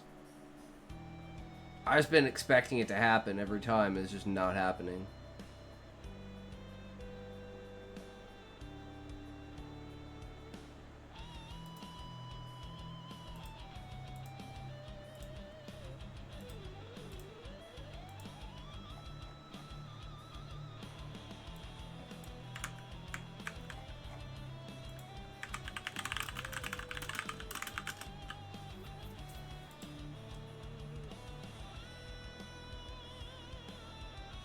I think that's all we need for now. We don't need to waste any more on this. I just want to kind of collage these together into different things. Uh-oh. No, it's freaking out. You can't do it. We're running out of pixels, guys.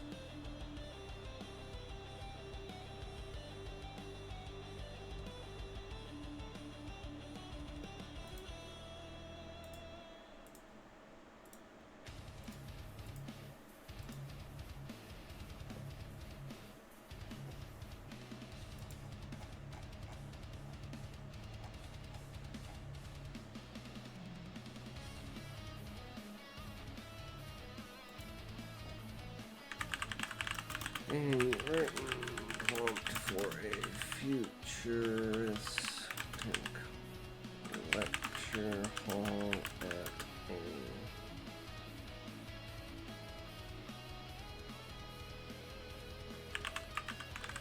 knowledge conference.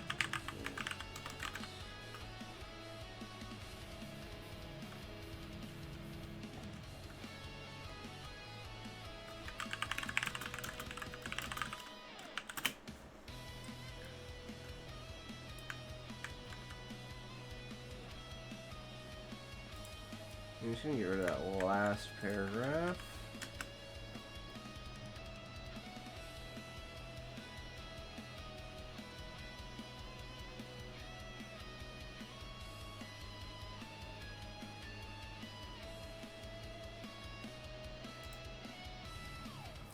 I don't know why it's like aspect ratio changed.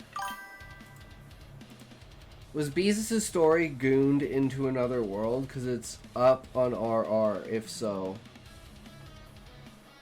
Wait, what? I don't know what the name of it is, no.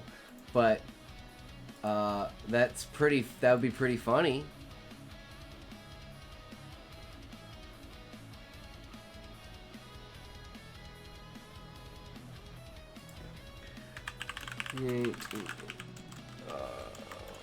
Written prompt image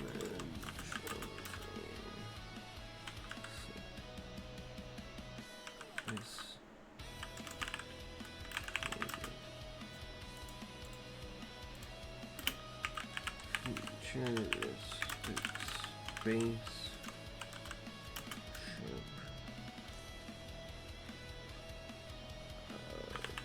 designed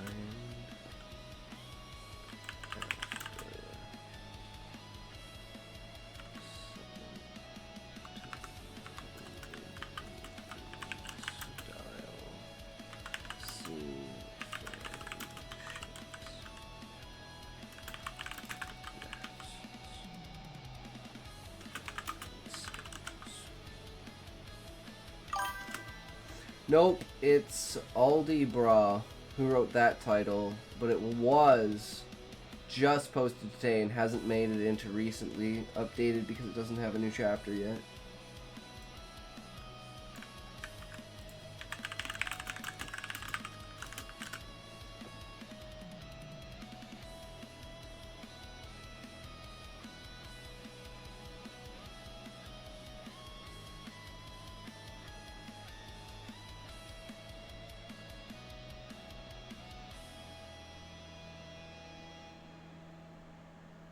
Damn, man, that's pretty decent.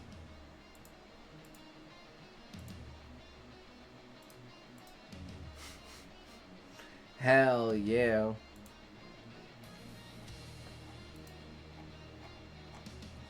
We got, what, one more? Pandora's box.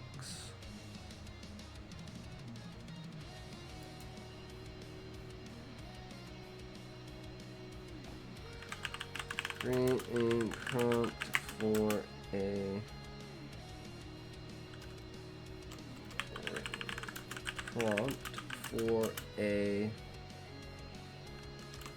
image of a stargate orbiting a broken and destroyed planet.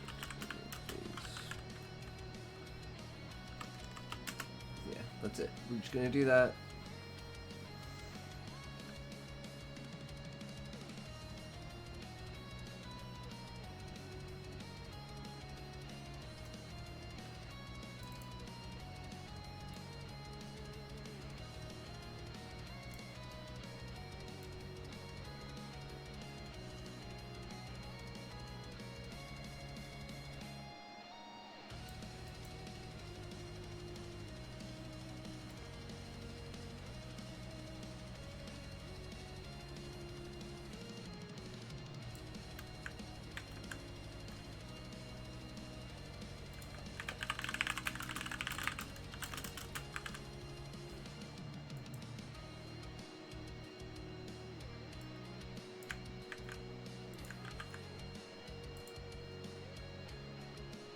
Okay, let's see what it gives us.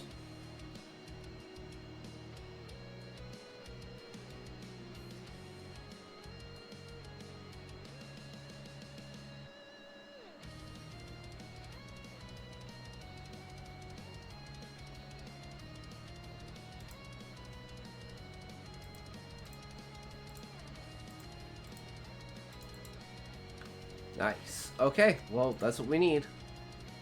So now we just go here.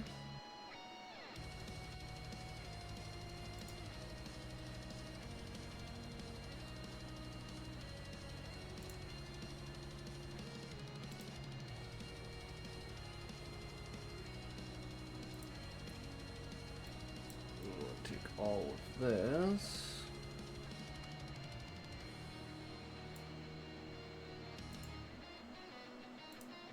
Audio.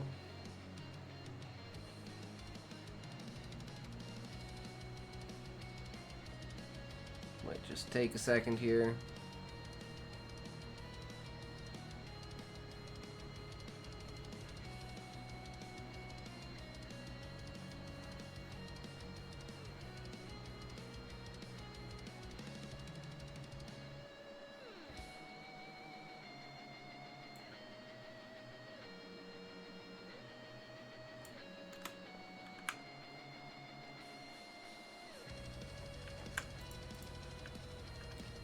Chapter 1. We'll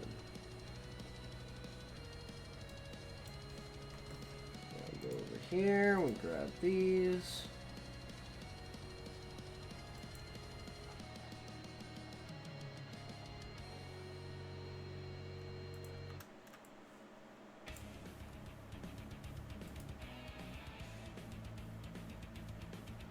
Okay, for some reason these are not in like any particular order.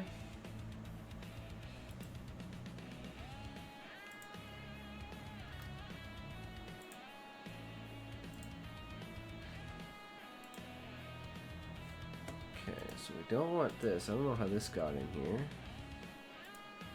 Delete that for now.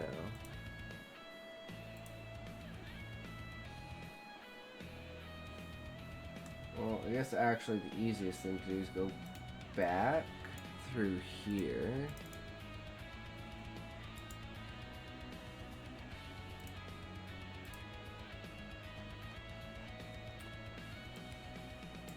Let's see what we started with. Okay, that one didn't work. So these were our first two.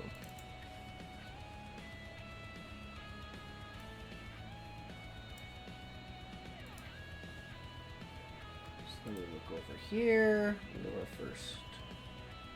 That one. Thank God, found someone is on writing today. Bad Tunes the official. Yeah, I know, usually I'm the only person in the category. Welcome, welcome, how's it going? We are creating a YouTube video for the last story that we wrote called Cryogen, about a space trucker.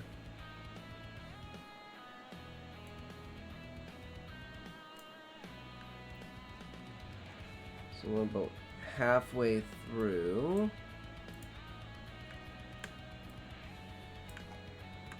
So about here.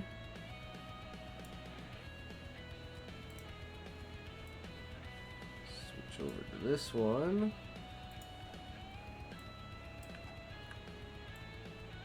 All the way to the end here.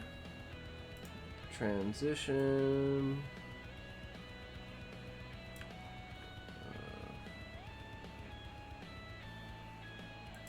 Okay.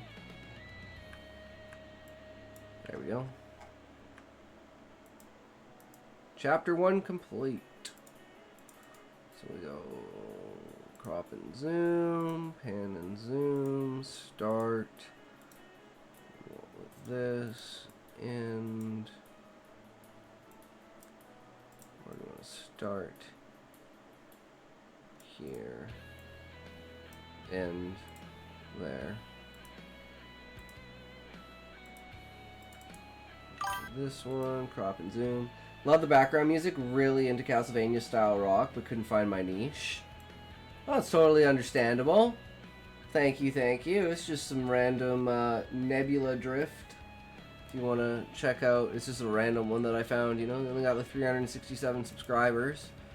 But, you know, some epic music. Hello Saturday AMG and Hello Monday AMG. Dunno. I'm gonna give that guy a like though. Good shit. Bad Tunes the Official is now following. Hell yeah, brother. Thank you for the follow. Bad Tunes the Official. I hope you are enjoying the stream. Much appreciated, good sir. Hi, sweetie. Hatred was just telling me he used to Arch Commander Consummate and thinks he'd be a perfect match for us. I'm not that interested. Are you smoking? Drivet considers Oh, defiant. Why? What? Why? Are you smoking? Maybe. What? When did you start smoking? 1989-ish? So you have been lying. Woo! It all makes sense. I'm a The nerd new ashtrays, about the burning TS. pine-scented hairspray. Yes, I'll say it. Her 3-pack-a-day voice? Hell yeah, brother. That's what it's all about. Okay, let me Zero Gravity Lounge.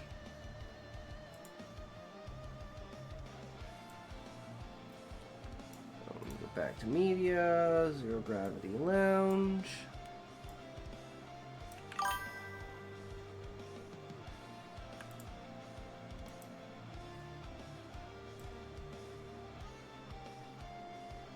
Oh, this shit. Makes sense. Sorry. Should have typed it out. No, it's okay. Now I know, so if you type it out in the future, then I'll know. All of that's what we do as writers. We slow build it up, and then we reveal what it actually is, and then you never have to worry about it again because it's stuck in the reader's mind.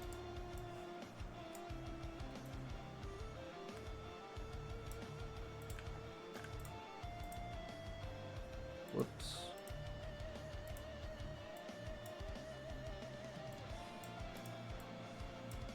You have the icon. Let me frickin' do it. Thank you. Dissolve. Limited time free asset. Okay. Cool story. I don't give a fuck. I just want your damn dissolve.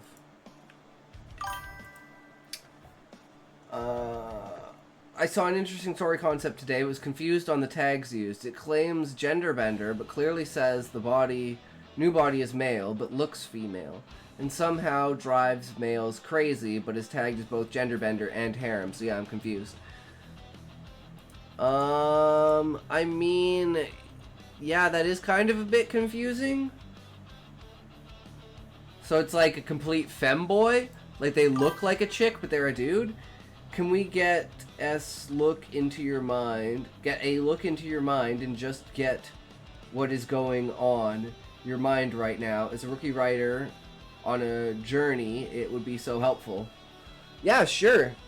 You can feel free to join the Discord as well. You know, we post all the stories in there. Like, I want to eventually put up a channel that is the React notes, and then I have all of the React notes in there, so you guys can go through all of my old Reacts, and you don't have to watch the videos. You can just go through the notes and, you know, take the snippets of it and stuff like that. I think that would be really cool.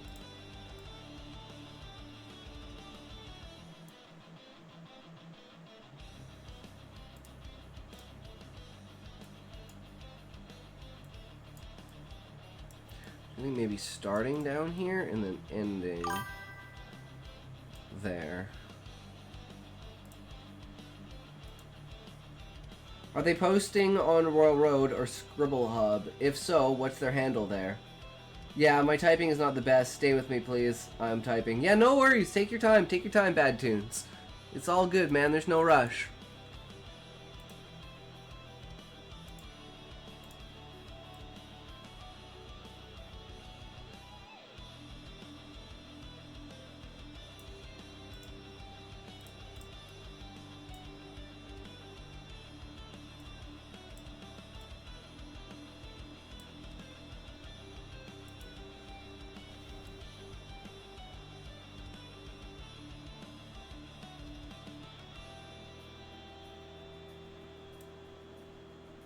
We got that. Boom, done. Right, next is the engine room.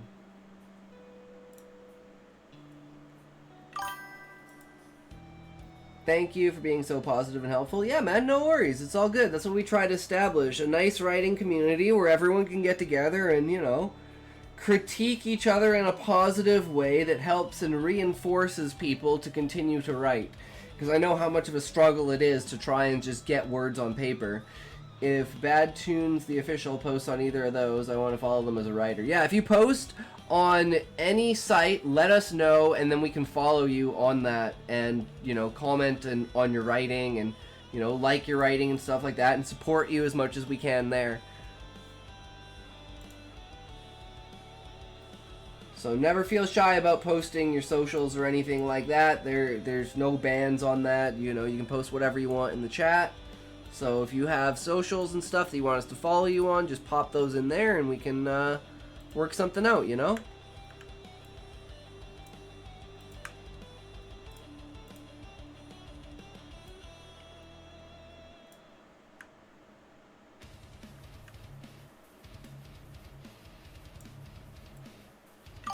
Maybe start with this one. We got making a short film and documenting the journey. Ooh, that's cool. I took film in school. We kind of got fucked over and shit, but you know, it is what it is. The world is the world. You can't really, you know, do anything about that. But you know, you take from it and learn from it what you possibly can, and move on to a, you know, hopefully a better outlook in the future. And that's pretty much what I've learned. You can't hold back creativity. It spawns no matter what you do.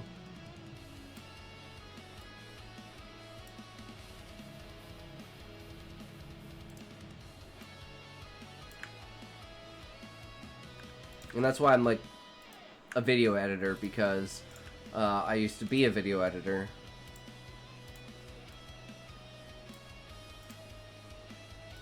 So let's start from the top on this one and work our way down.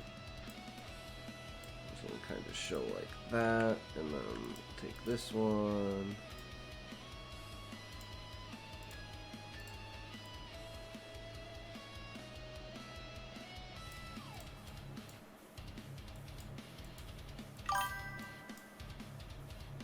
There we go. I wanted a community where I share stories and ideas and collab with others. Hell yeah! Sounds like you're in the right community then. But he watched the gauges above it slowly begin to normalize. He floated there, covered in sweat, wheezing for breath as he felt the comforting blow of the air circulating. Okay, so that chapter's done.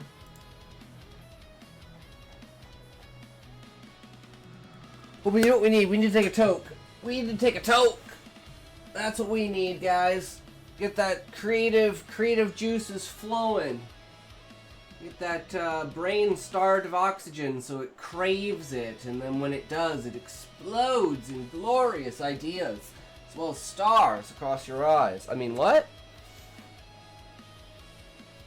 But yeah, I'd consider my community a pretty close-knit, positive, encouraging community. So, you know, like Levi also streams as well. Cute Muffin streams. So, you know, there's other people you can get information from too. I'm a nerd about hand draw, art, music, and film, and it's so frustrating that I can't focus on one thing.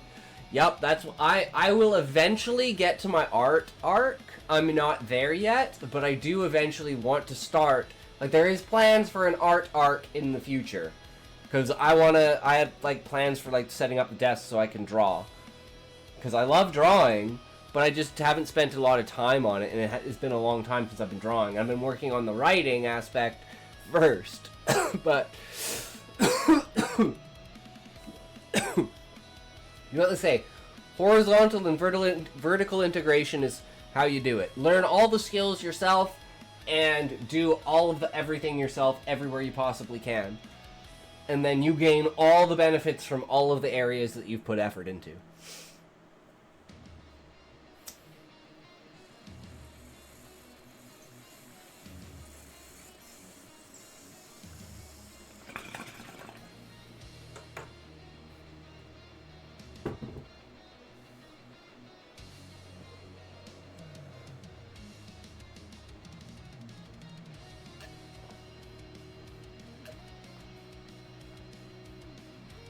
So this one's kind of fucked up, but, you know, we can work with it.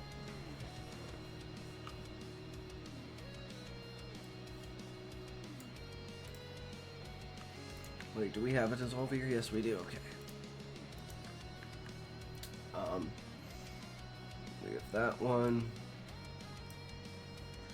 And that one. So throw this guy down here. See where we're going with this, about halfway. Please be as critical as possible. I think I need that. Yeah, I'm the same way. Don't pity my feelings, you know. Tell me what I need to hear or I'm not going to improve, right? You don't have to be, like, mean about it, but, you know, there is a positive way to tell criticism, right? And being like, I see what you're going for here, maybe try doing this, and that'll emphasize this because of that. And if you want to foreshadow this with that, maybe add this in here that tells you to do that. And then you can feel the coherence between it, right? They have, like, examples and stuff like that. Absolute, like, constructive criticism in the fact of, you can point it out to people instead of saying, oh, I just didn't like this. You know, I hate people when say, oh, I just didn't like this. Like, okay, well, what didn't you like about it? Like, you not like the word choice? Did you not like the sentence structure? Did you feel you fell off from the idea? Like, I need something to work with so I know, like, what to improve, right? Very, very important. What are we doing today, by the way? Never new to this. We finished the reacts, and I couldn't come up with a story to write today. So we are just editing and finishing the YouTube video for Cryogen, the longest story I've ever written, which is about 10k. It's like 9.5k words. It was an hour read. We finished this yesterday.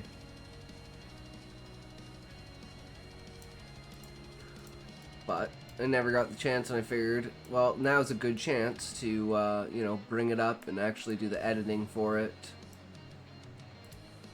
Use some, rando pictures. Well, technically, not as video. Well, I'm putting it on YouTube. So, it's gonna be a YouTube video. I have a, story channel, YouTube channel for all of my stories called A Talk Stories. We put all our stories up here. Yeah, this was the old format we were using, and we got this new format that we've been using. I don't know if people like the new format or the old format. This is just the format that, like, Grok tells me to use, because everyone is using this format on, like, short stories and stuff. I'm better at typing in my phone, not a keyboard guy. Ah. Makes sense. But yeah, so that's the plan, and then this will be our next story, which will be our longest one, which is super cool. I'm not quite sure about this.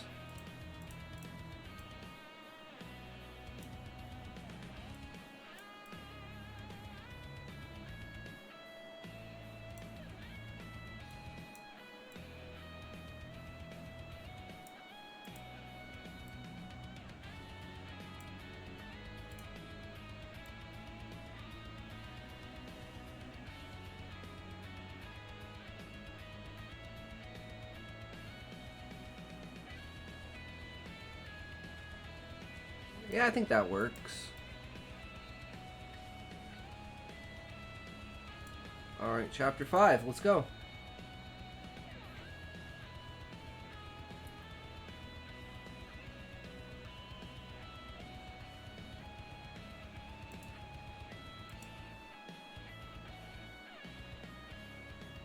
Okay, so we got... We already used this one, didn't we?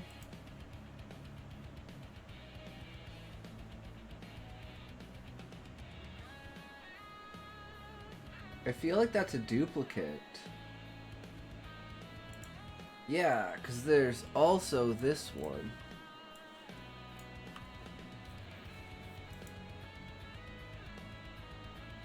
So that one we've used.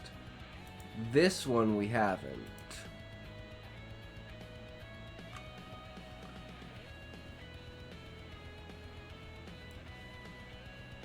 So maybe we throw down this one. And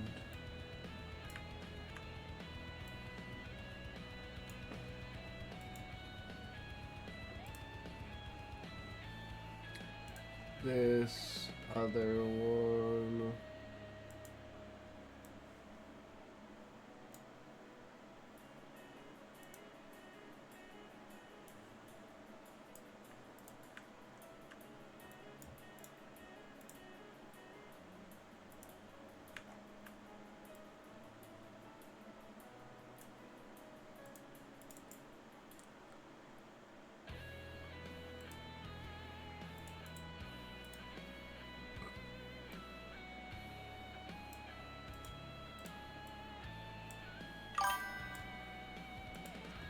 One game that needed a remake for the Wii that I just thought about. Iron Man Stewart's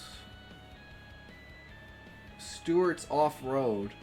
It was a NES title and thus limited to 2 players, but on the Wii they could have made a 4-player version and even had split screen option for 3D play rather than just the top-down version that was standard back in the day.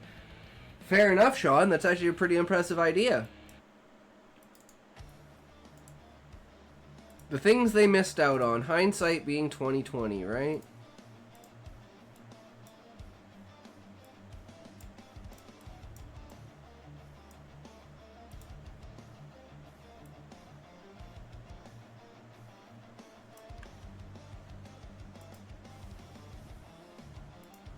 Okay, what's next? Right, these.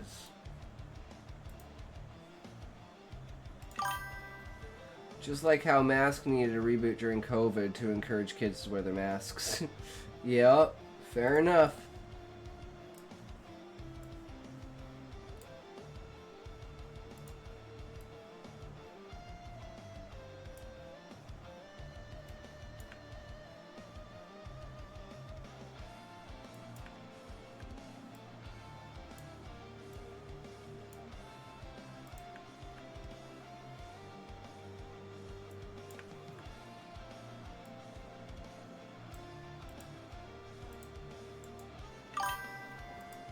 Pretty sure I told you about my Amazon Prime commercial, but not positive.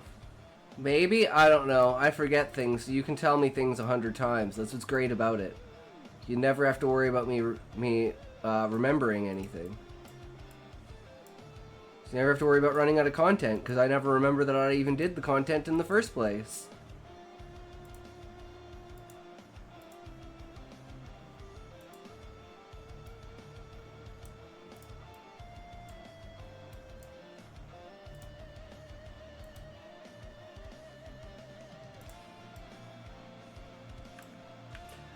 Oh, I'm retarded. I haven't been doing dissolves between the scenes.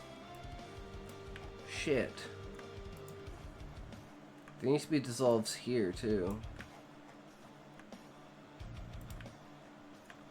Dissolve between everything.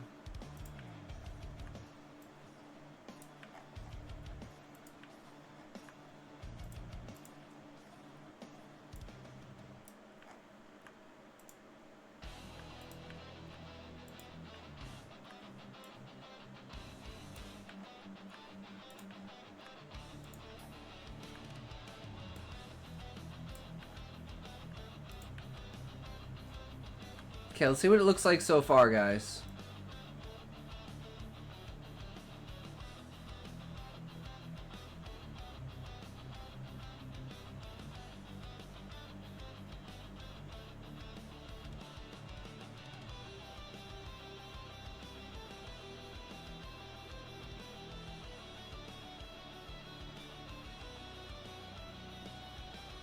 I don't think that's that bad, right? Like, it seems like it jumps between them pretty well.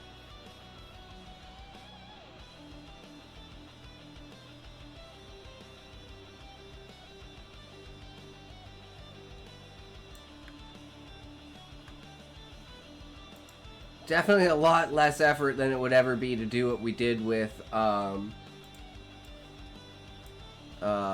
Nepotism Unleashed. God, that would take like 20 hours to like edit.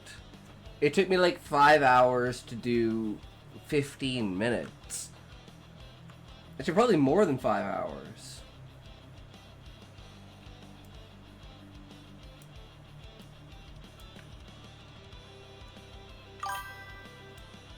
Optimus Prime is getting his backside handed to him by a Decepticon when an Amazon Prime delivery truck rolls into the scene, releases the trailer, and transforms to swiftly kick the con's butt. Optimus speaks, "I thought I was the only Prime." Amazon responds, "Well, honey, I thought I was, and so far I ain't seen nothing to suggest any different. Now if you'll excuse me, I got deliveries to make." Transforms, reclaims the trailer, and rolls off, leaving Optimus Prime standing stunned. Damn, that's pretty good. That's pretty good.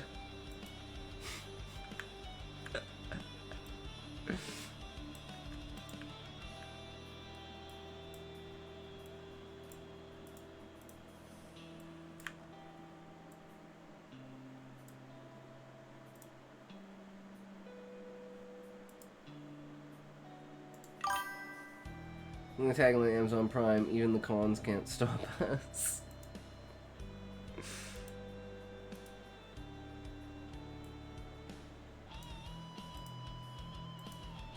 You are back. Welcome back, good sir.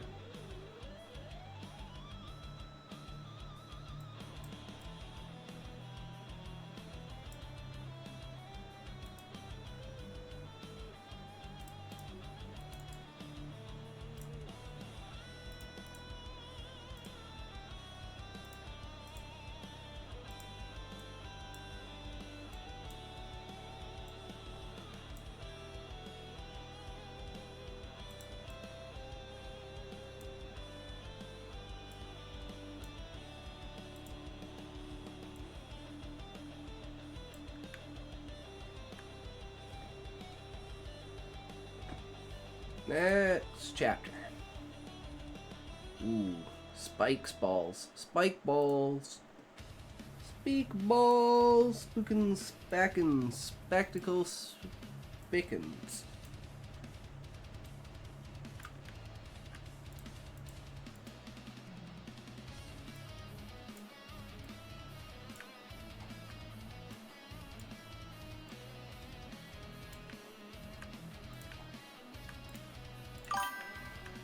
Every time I say that, I see the screen of Terminator in my head. I'll be back. Sprickins of spiky balls? True. I like my spike balls.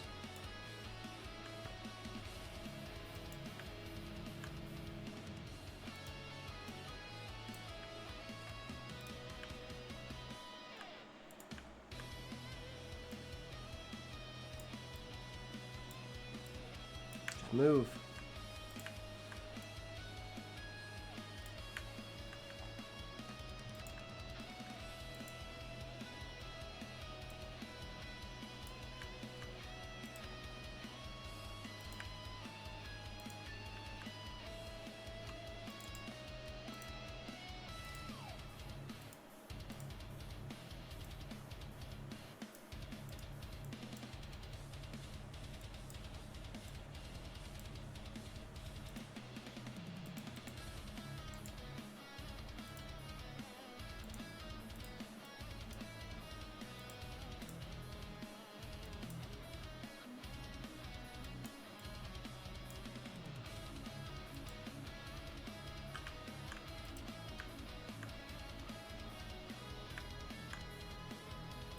Alright.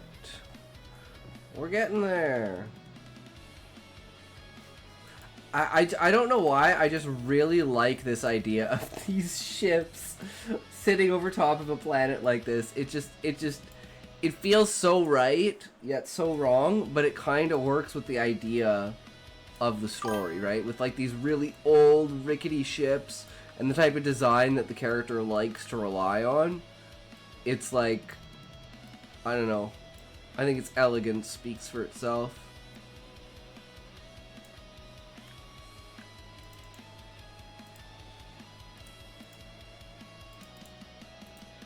I like spiked balls, and I cannot lie. All you other sisters can't deny when a guy walks in with a freshly shaven face and some spiky balls in their place. You think he's hung and got it going on, makes you hot and wet, gets you going like a turbo vet. Damn, Sean. Just throwing salt in the wound.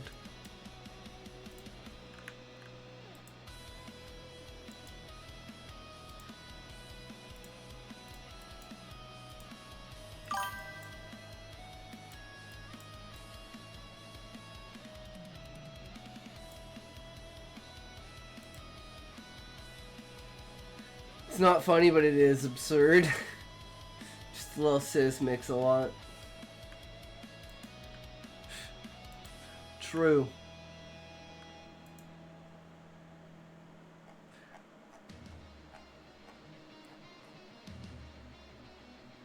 Right.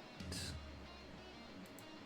one's a struggle because we got the one face, but we don't have the other face. So we're gonna have to do something else with it, but maybe we can just start with it being like super sneaky like.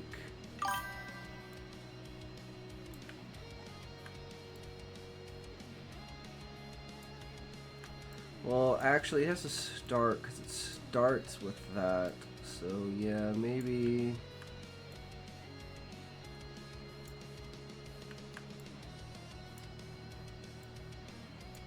There.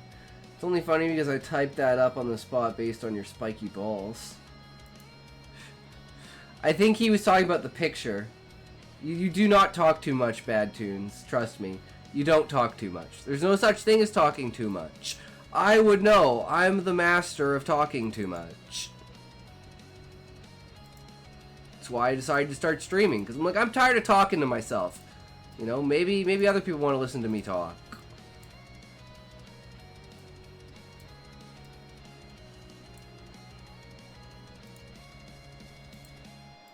And I mean, my name is Atox, so, you know, there's also that.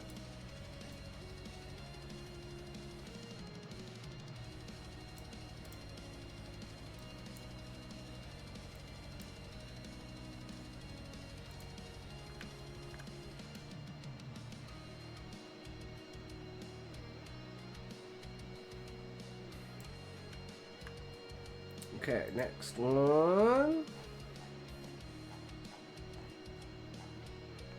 Right. The Neuralink implants. I'm not seeing a message of other guys for some reason. Oh, that's because Bad Tunes, you're on Kick and everyone else is on Twitch. So you can only see the chat on the stream because you're on two different platforms. But I have the all chat on the screen so that you guys can talk to each other. So sometimes you might miss a message. That's why I try to read them all. But you can also use TTS, which I'm pretty sure I forgot to turn on. Yeah, because it logged me out of Botrix. So let's go back over to Botrix. Let's log in.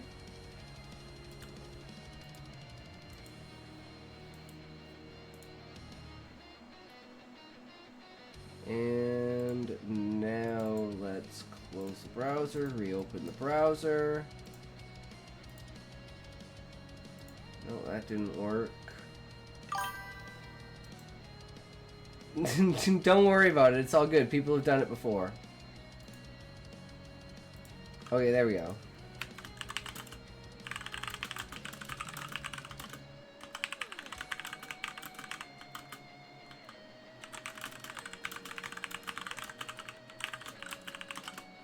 There we go, fuck this streamer, bro. He's such Damn a it! noob, See, can't I even knew figure it. out She's completely TDS. fucked. She's completely fucked.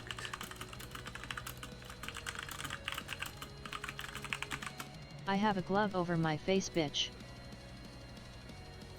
I'm honestly curious what the ratio of remembering or forgetting to turn on TTS is. Do we need to start a tally and get a ratio over the next few weeks?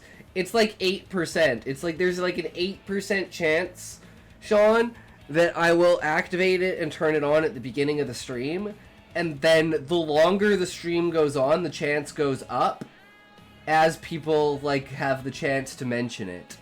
Or me to remember it and be like, oh yeah, shit, TTS. Or Smokey came in earlier, but he didn't do anything, and I didn't notice if he did anything with TTS, and then he left. So, never even got the chance to notice with that.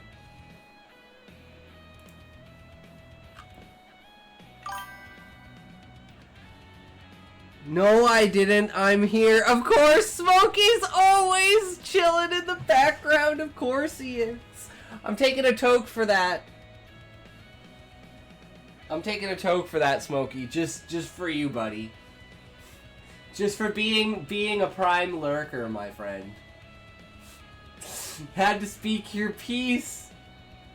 You couldn't be shamed like that and say, yeah, right, I wouldn't leave the stream, good sir. Why would I ever do that?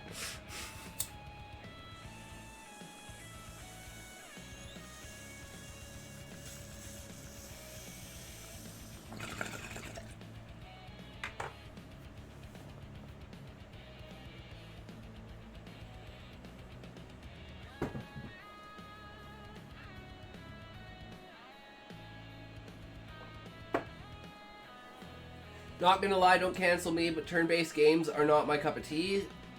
Thanks, / never really played them.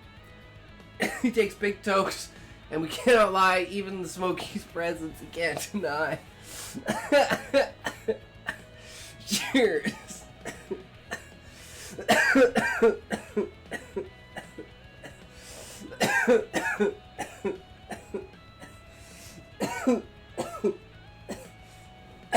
It is what it is, right?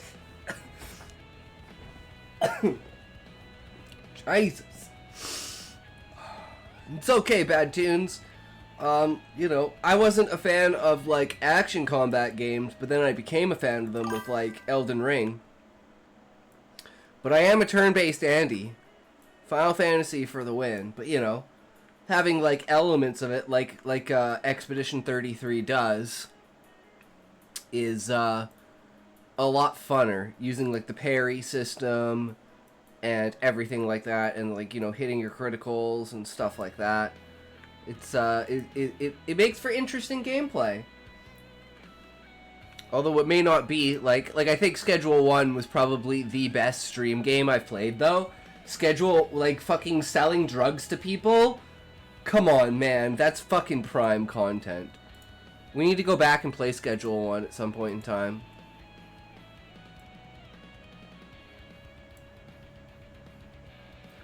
Okay, so this one's kind of like... 7465431234567890123456789012345678992345678901234567891234567899123456789. True, she went all the way with that one, Smokey, but we have no Unvigentillions up in here. Where's our Tress Vigentillion? Quad Vigentillion? Octo Vigentillions? No more Vigentillions! I never got too deep into it, too big brain for me. That's okay, Bad Tunes. It is what it is, right?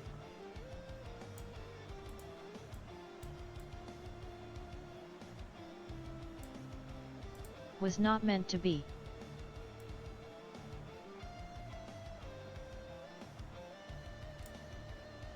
It's okay. It's the way it is sometimes. Not everyone can be there for everything, and not, you know, that... Where would the spice of life be if everyone was interested in everything, right? You need variety, and there's too much... You don't have enough time to be interested in absolutely everything.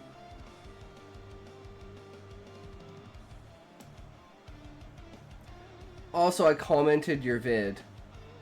Wait, where did you comment my vid, Smokey? Or are you talking to me about my vid? It would have been funny if TTS was made with a pi number. Anyone can TTS. I mean, you could just go... Those are the only ones I know. 3.141596. That's as far as I know. Isn't it like then 3.5? No, I don't know.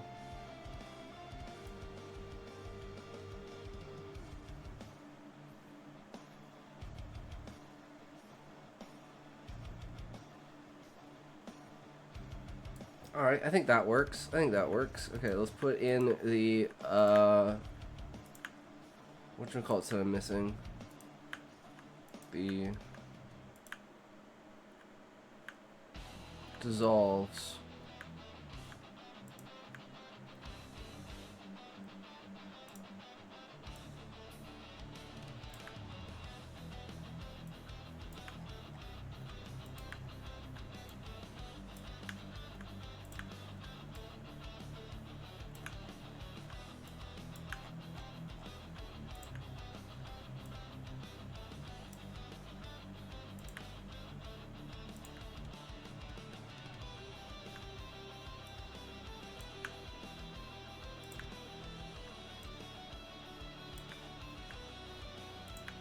Alright, and next chapter.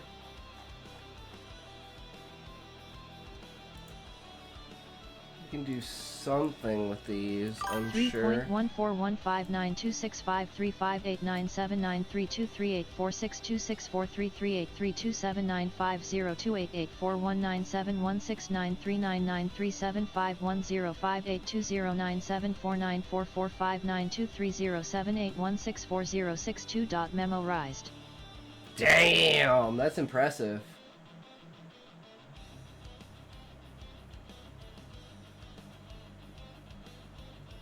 I can't even count how many digits that is. I'm just gonna say that's like 70 digits.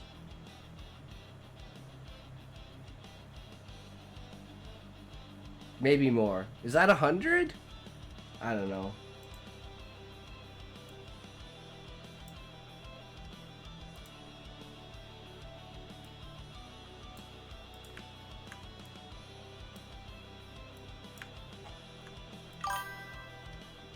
Although there is a pattern to it. Pattern, but not repetition, right? But it's like the idea of like solving a Rubik's Cube, right? Once you can get the understanding of the pattern down, then once you know the numbers, retaining the memorization of it is easier, right? That's like the concept.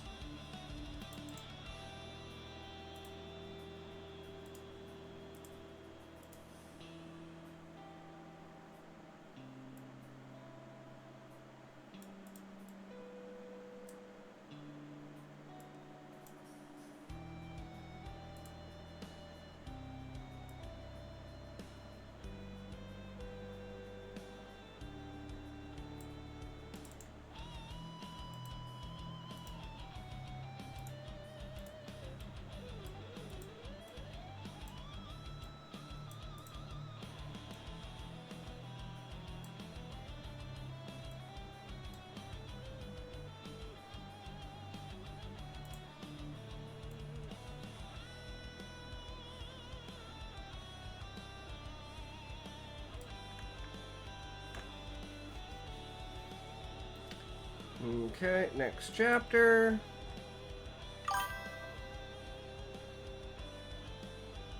Oh wait, are all of these supposed to be together? Oh shit, that's right. All of these are supposed to be together.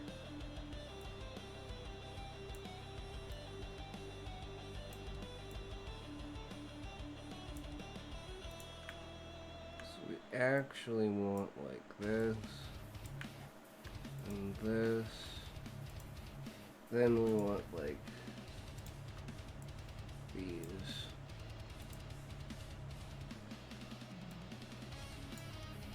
That there. That there.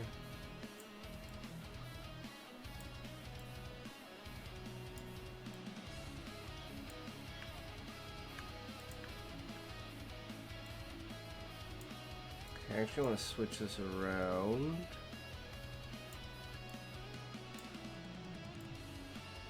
Right there, right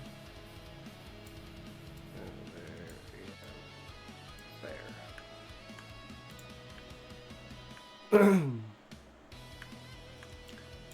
Take these, put them there.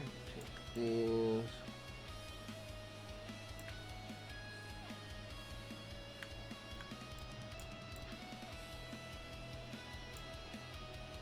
Nope. Sometimes it just doesn't work. Close the gap on this one. There. Those are still the same. I'm not a smart guy, but if I memorize something once, I never forget it. I'm actually planning to play Far Cry 3. Ooh, nice! Hell yeah, brother. Sounds like a good time. Okay, so we need this. Crop and zoom.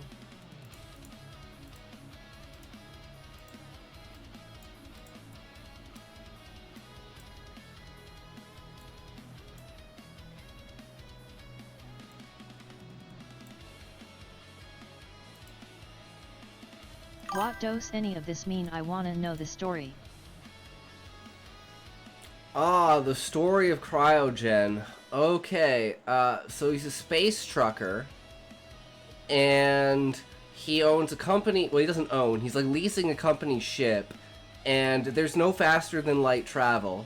So he goes into cryostasis in order to basically do his deliveries, right? And his ship is basically, like, at the beginning is like trying to basically kill him, and it's like falling apart. So he tries to find a better life for himself, and he tries to invest money, and he invests into like the new Stargate technology. Yes, the best Far Cry game ever made. True. And then from there he becomes a businessman and makes like a trucking company. And originally he was sending out like the quantum entanglement technology, and now he's going to be sending out Stargate technology.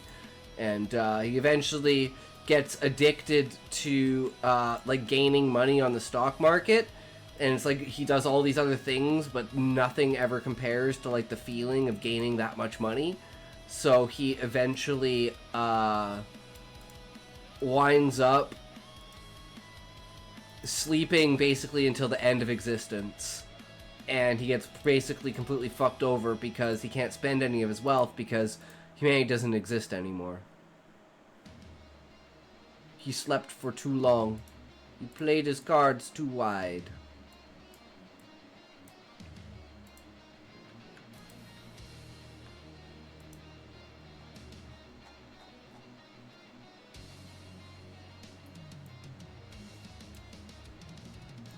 Does that make sense, though?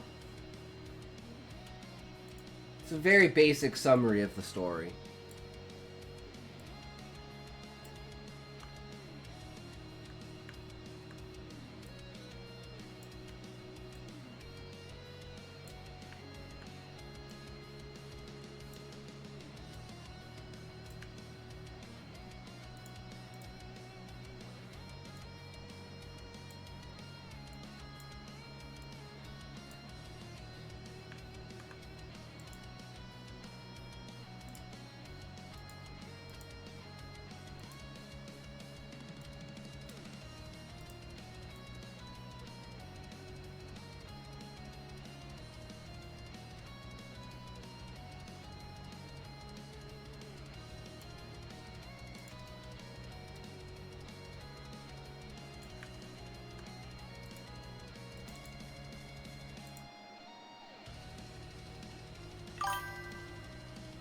I had a sci-fi idea where no one can feel pain, so a little kid born that actually feels it, his dad actually have to do this ritual where they have to fight like Gladiator, and the story continues.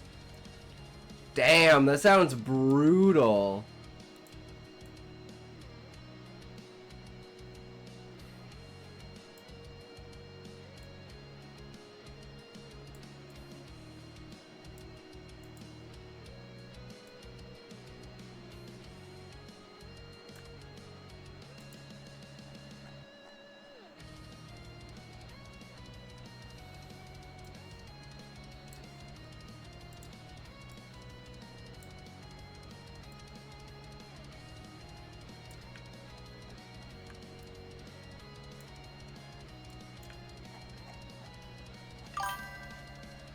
Damn, this is a long-ass chapter.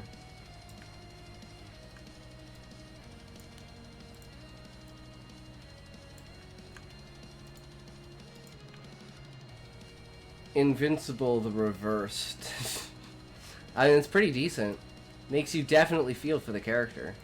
I wrote a superhero story where the main character had, like, the ability to heal, but he, like, it was, like, basically like a villain's monologue, and it was, like, he had the ability to heal, and the government, like, tested the, like, brink of his healing ability, so they basically tortured him and tried to kill him over and over again. Then it made him a really cynical hero, and then one day he tried to kill a bunch of villains, but they didn't let him because they weren't allowed to, so he turned to a villain, and this whole time he's, like, talking, you know, doing the whole reveal of his grand plan so that the hero can, like, you know, jump out of their bindings and be, you know, rescue, like, save the day, but then it reveals that the hero is already dead. And then the villain is like, "You were supposed to stop me! I've gone too far! What's wrong with me?" kind of thing. Well, yeah. That was the idea of the story. It didn't quite turn out that way, but that's how it goes sometimes. Your story doesn't quite turn out the way you envision it sometimes. And that's not necessarily a good thing or a bad thing. You know, it can be both, or it can be neither.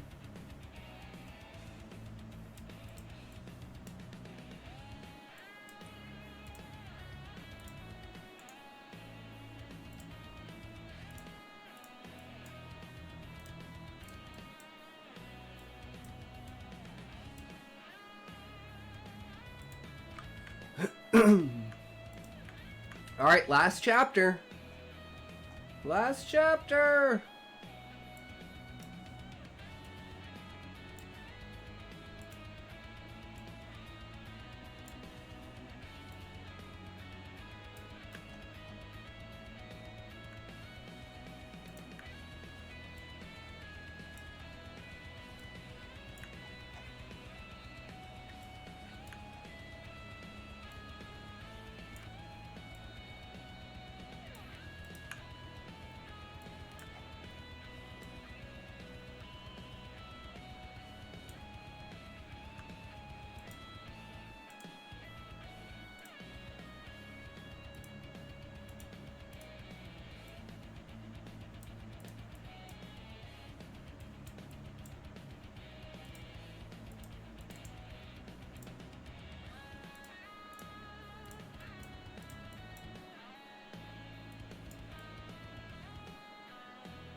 Okay, let's see what the entire thing looks like throughout it. I had one other... Let me save first. Had any other, like, semi-anime style story where, like, a girl that is, like, all this power meets a guy and basically bullies him over and over, and turns out that he was the greatest fighter in the universe. And he just never fought back.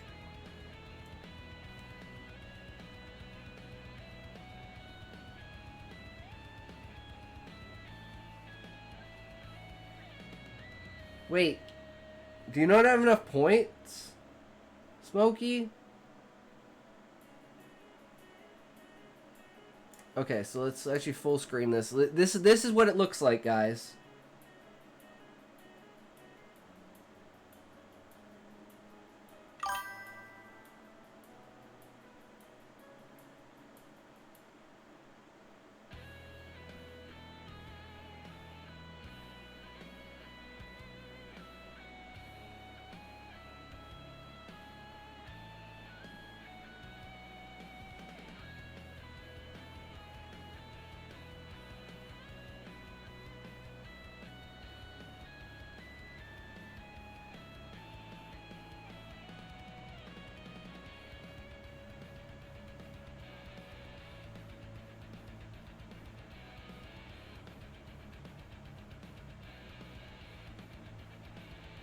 Boom. Yeah, you chill like that? Hell yeah. Okay. Now all we need to do is add the transitions. And we're good. We're done. all she wrote, boys. And we just need to render it and get a synopsis for it, and we'll be good. And then we can post it.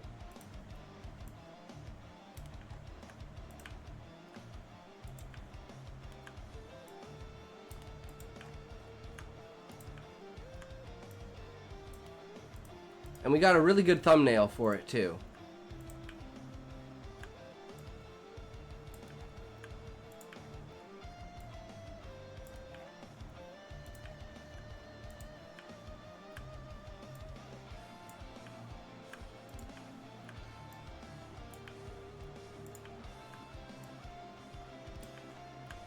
And we can even split up each chapter and do like a TikTok of each chapter.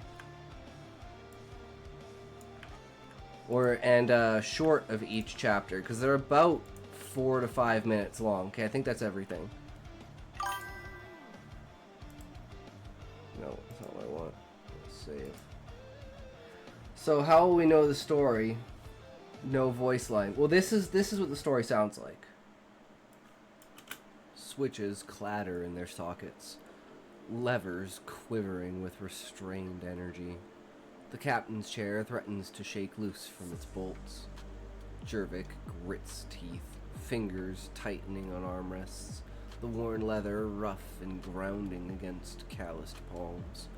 The ship steadies as massive hangar bay doors grind to a halt. Bob's your uncle, Kirkstand 556677. Come in, please. This is Star Marie 67799. Bay entrance 956-8 is prepped for landing. Permission to activate uniceps granted. Safe landing. Last out 345611. Stamp. The intercom buzzed to life with a staticky interference that felt like its own accent at this point. Jones, your aunt, Star Marie 67799, Bay entrance 956-8, loud and clear, uniceps engaged, last out 345667. Stamp. The words bled from his mouth with muscle memory. With a deft flick, Jervik eases engines to 5%. The ship stirring, a low vibration sifts through the hull. An error light blinks. Yeah, it's an hour-long story, 59 minutes. So that's why I kind of just sped through it, because, yeah, you can't really sit through the entire hour of it, unfortunately. That's the worst part about having such a long thing. But, you know, like, chapter 1 is, what, 6 minutes? Chapter 2 is, like, 4 minutes? So some of them are, like, varying in length, right? Some chapters are short, some chapters are long. But now we need to export it. Cryogen final all.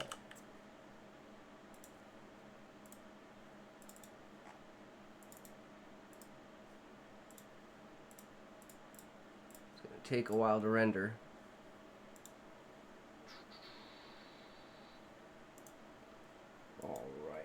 I need to make sure I don't move or delete those pictures, because if I go to open the file again, it'll fuck with the file. But yeah. So. Oops, got some work to do. See ya. Alright, Bad Tunes, have a good one. Thanks for popping in and hanging out, good sir. Have a great day. Take care. Always good to see someone around who's interested in writing. Alright, guys. Okay, well, we're out of think tanks today. But we don't need think tanks. Maybe we can do DeepSeek today. So, commentary on Israel versus Iran. Let's find out with the recent exchanges of fire between Israel and Iran, the destruction of nuclear sites and the bombing of civilians by Iran. Pristine sharp attacks by Israel. Is there a chance that this escalates and either China or Russia join the side of Iran, provoking the Middle Eastern countries such as the UAE and surrounding countries, or if West get involved like in Europe over the that these can lead to London. What is the chance of escalation and immediate eradication of Iran before they can strike back? Deep search. Copy that just in case. What a mouthful. True.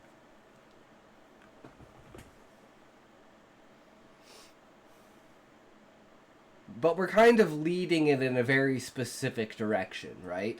That's kind of the whole point. And the more specific we are, the more we lead to a very direct answer. Because we're not saying World War III, we want it to say World War III, right? I mean, if it's still going on now, I don't know if it's still going on now. Or if there's been a ceasefire of some kind, or if Iran has ran out of missiles.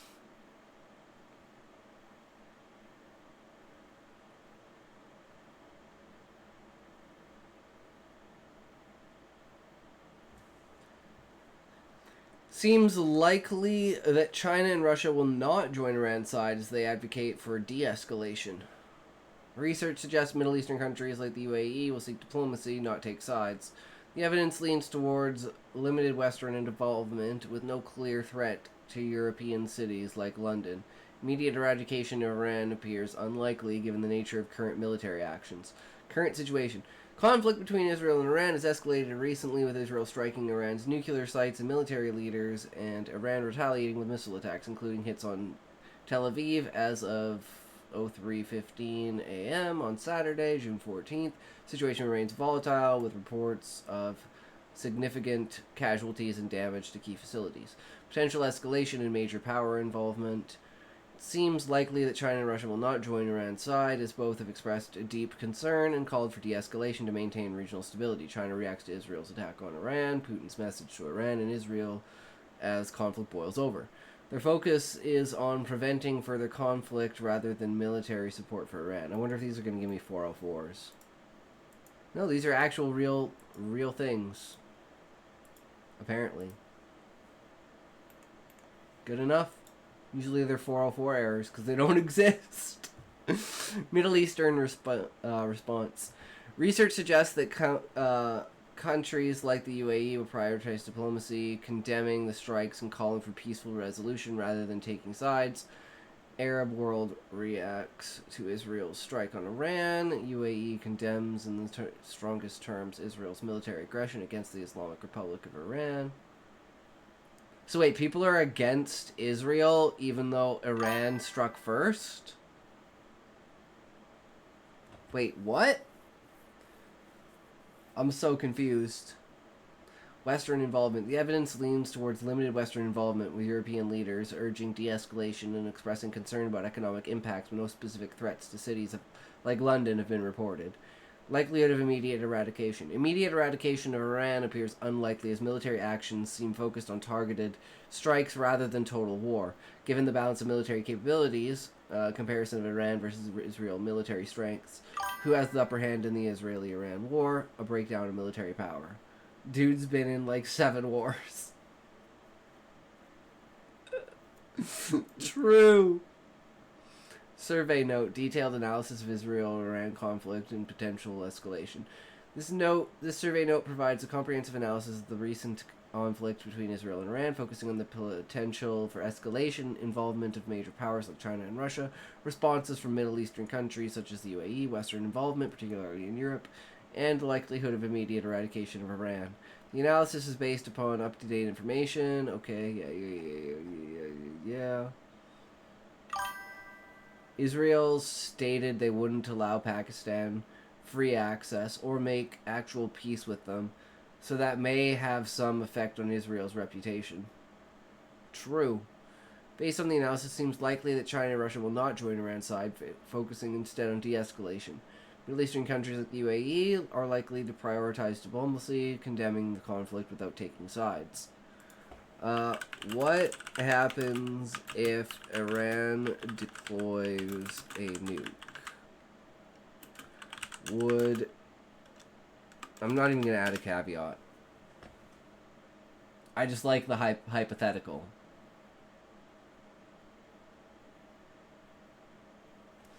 You know? Where do you think they would strike first? Would they strike Israel with a nuke?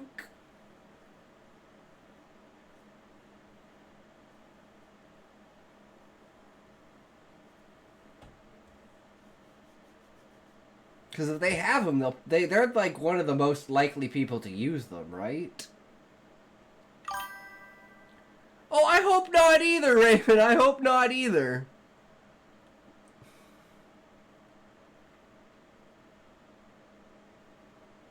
Because they probably wouldn't be as smart about it as the Americans were with their nukes and doing air bursts and making it so that they didn't, you know, actually fuck over that area, you know? Like, those areas are relatively safe nowadays with, like, a slightly higher background radiation because they detonated the bombs so high up. I mean, there's also holy stuff for the Muslims there, too. Yup, that's why Iran isn't likely to use a nuke. Missiles, sure, but nukes not likely. When one nation fires a nuke, all nations fire a nuke. Well, we'll have to see what Grok thinks about it, because we always want to push it to the extreme, right? And we know it's not going to happen, but we're talking theoretical here for, like, story's sake, right? So, we're not actually thinking this is going to happen. We're just saying, let's imagine it happening and see how fucked everything gets, because it's fun to hypothesize that, right? At least, it is for me. Because I'm like, how stupid would you feel? How stupid would you feel? Be like, damn, man, we had the chance and we just said no. Fuck. Now everything's up the shitter, isn't it? Research suggests nuclear deployment by Iran could trigger severe military retaliation from Israel, possibly nuclear escalating regional conflict. Seems likely that global powers like the US, Russia, and China might get involved, increasing the risk of a broader war. The evidence leans towards significant humanitarian and economic crisis with mass casualties, radiation, and global market disruptions. It appears probable that other nations might pursue nuclear programs, leading to a proliferation cascade and undermining non-proliferation efforts. Immediate military and regional impact. If Iran deploys a nuclear weapon, Israel is likely to respond with a significant military strike, potentially including nuclear counterstrikes, aiming to cripple Iran's capabilities. This could escalate into a full-scale Middle Eastern war, drawing in regional powers and possibly global actors like the US, Russia, and China, given their strategic interests. Humanitarian and economic consequences. The direct impact would include mass casualties, radiation exposure, and long-term environmental damage, creating a humanitarian crisis. Economically, distributions in oil supplies could lead to sharp energy price increases, affecting global markets and potentially causing economic instability, especially in energy-dependent regions like Europe. Long-term geopolitical effects. Such an event could trigger a nuclear arms race with countries like Saudi Arabia or Turkey pursuing their own programs, destabilizing the region further. International condemnation and sanctions on Iran would likely intensify, though their effectiveness post-nuclear deployment is uncertain, potentially leading to shifts in global power dynamics.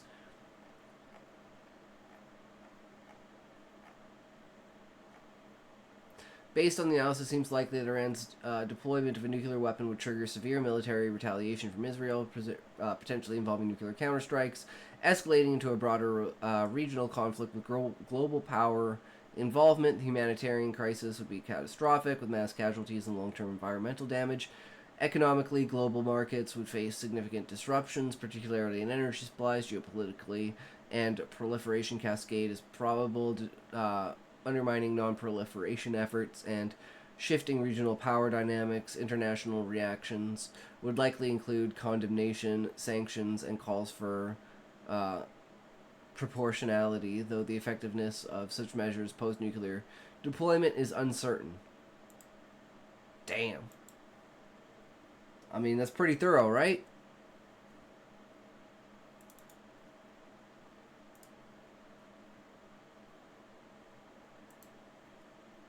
And now that is fully done.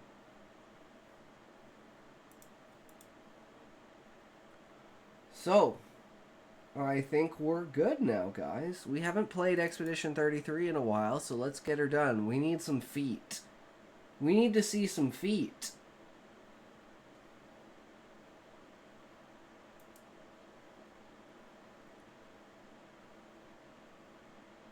Ah, it's got another update?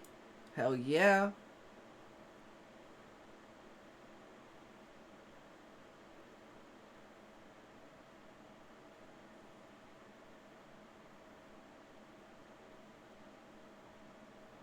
Alright, I'm gonna be right back. I gotta go grab some food. I'm fucking hungry, guys.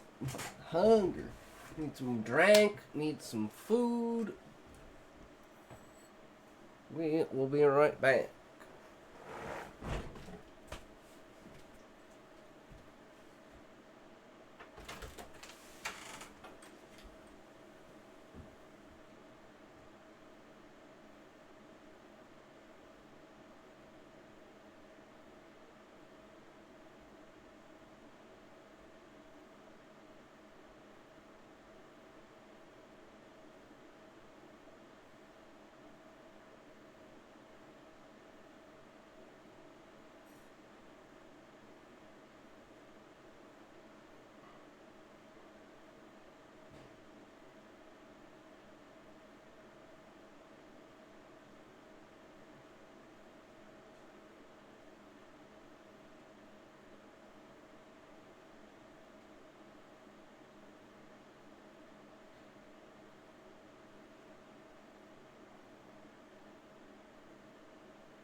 go. It's all set up. That's there. That's there. Ooh, sky, it's fucking hot.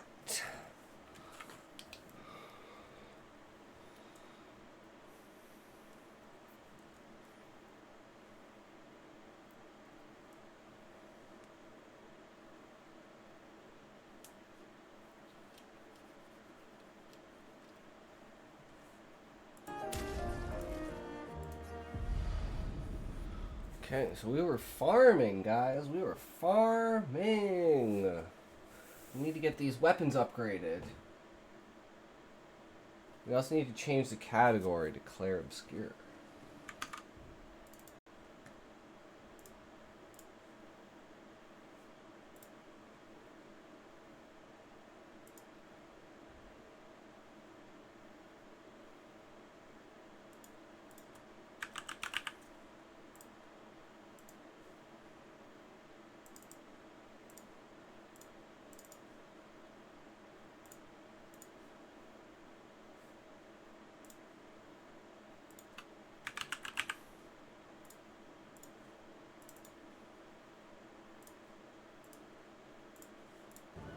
Alright, there we go.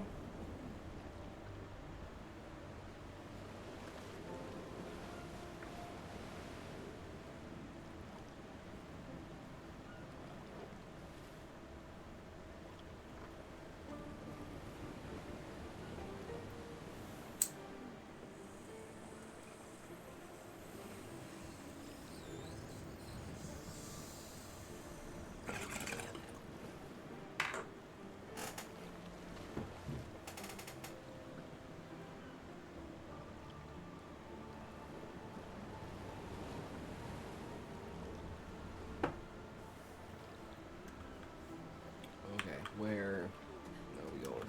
Over here. See how fast we can kill these fuckers again.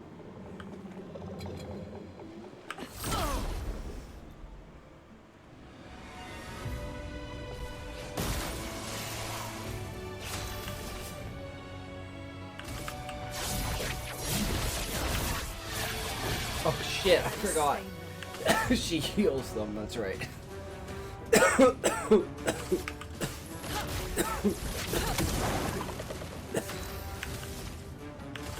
Prepare for annihilation.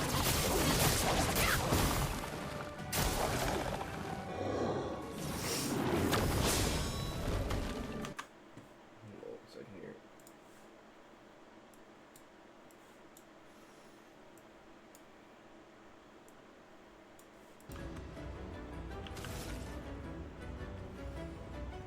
Alright, I need ingredients.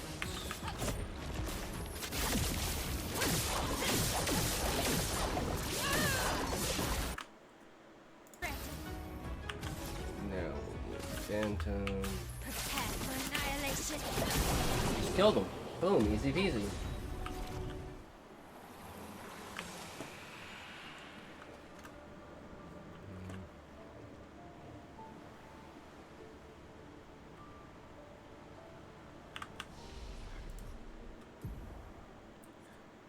So we want defense. We want might. Maybe vitality.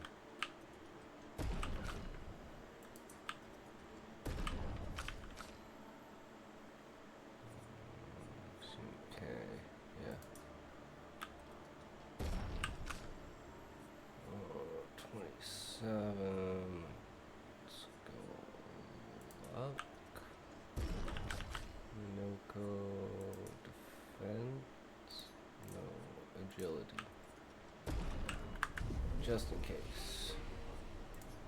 Can we upgrade?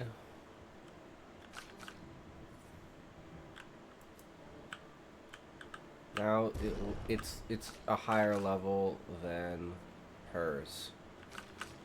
Miles is the highest weapon. Of course, 4 of them. Oh, I gotta rest.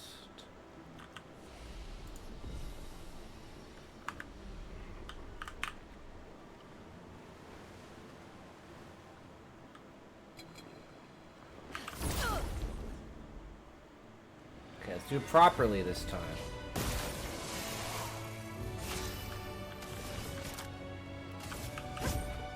Your fate is sealed. Let us stay here.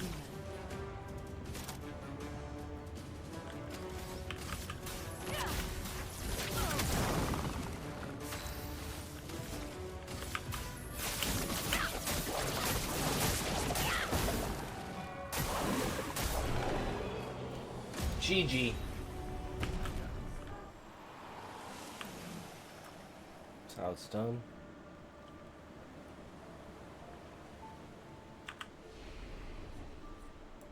We want to upgrade Luna's weapon.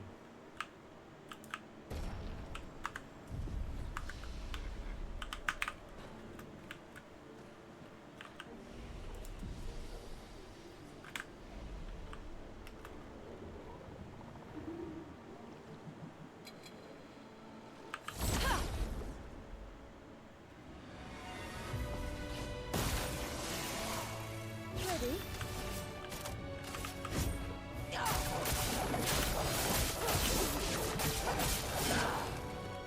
A storm is coming. Finesse and grace.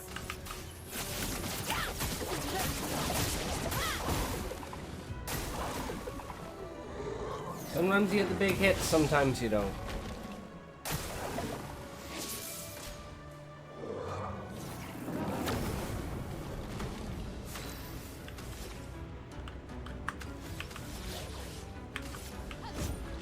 You can't escape.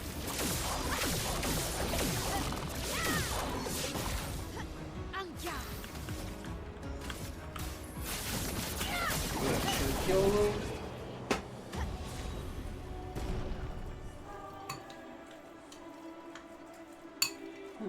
It's still hot. I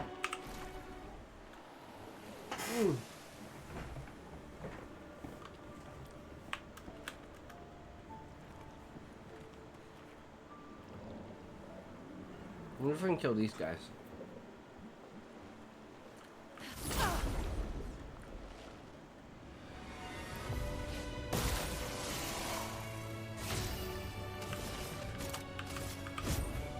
Your fate is sealed. A storm is coming. Let's shake the earth.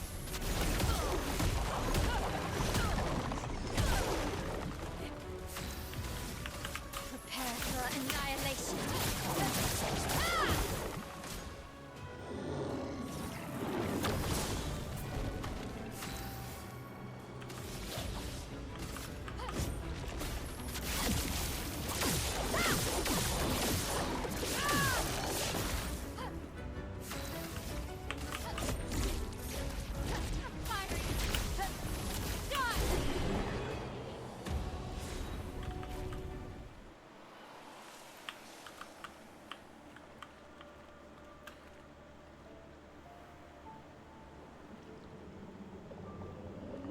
Here's 3 of them.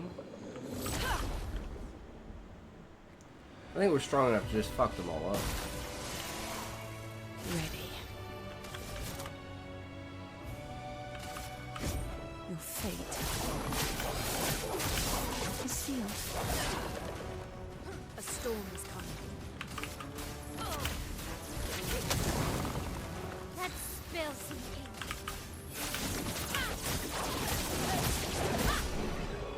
Damn!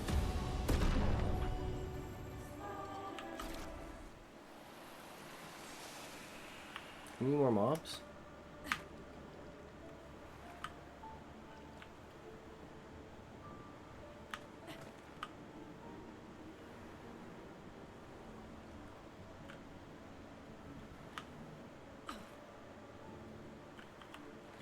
Nope, just those. Let's go. Great weapons. There we go. There we go. Why is my ear so itchy? So annoying.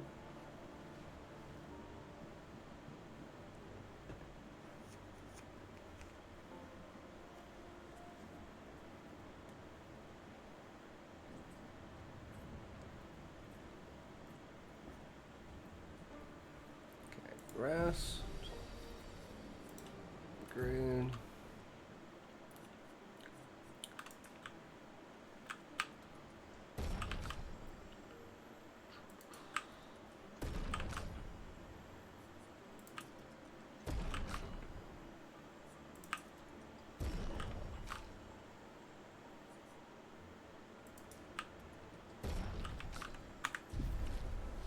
Do rest.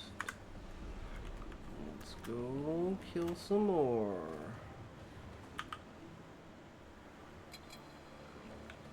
We're on fire now, boys.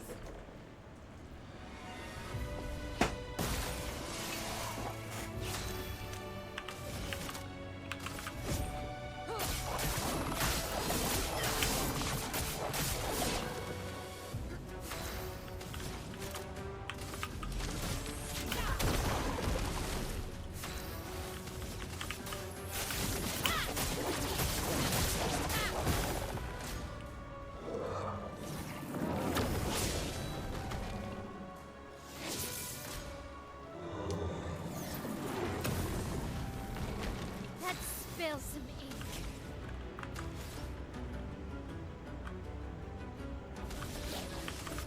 You can't escape.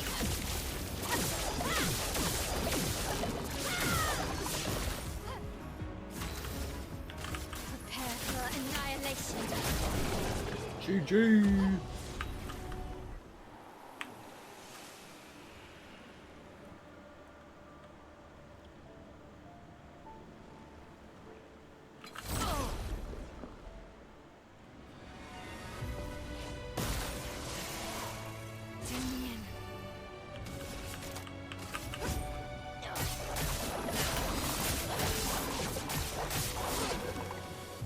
A storm is coming.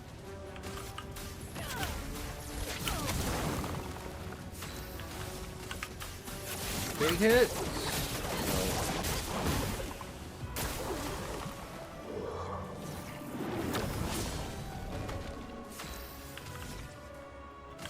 Prepare for annihilation. Dominion. Your fate GG. is sealed.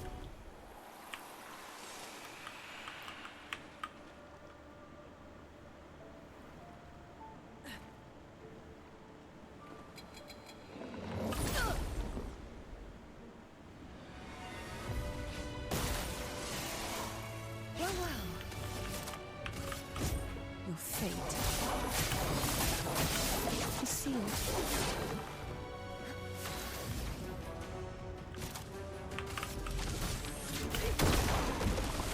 Finesse and grace. Prepare for annihilation.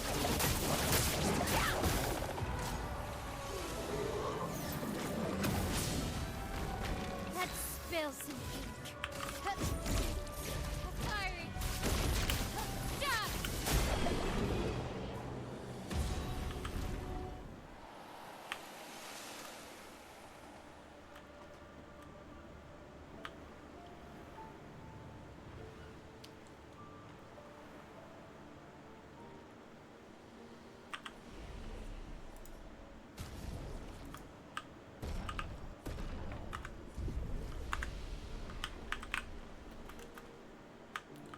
I forgot to rest.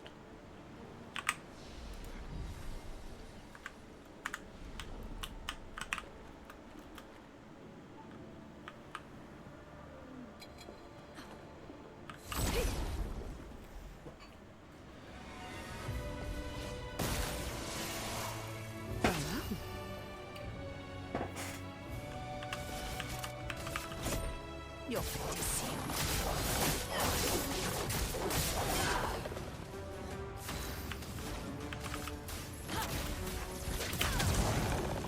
On guard!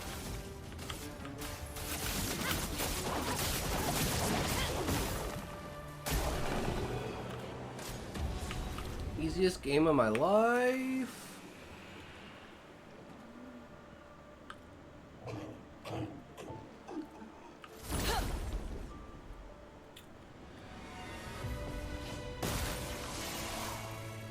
we go.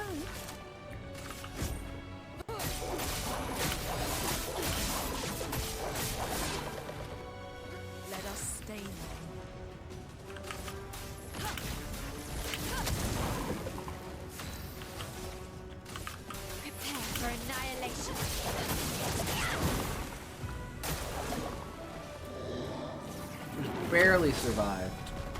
On guard. Prepare for annihilation.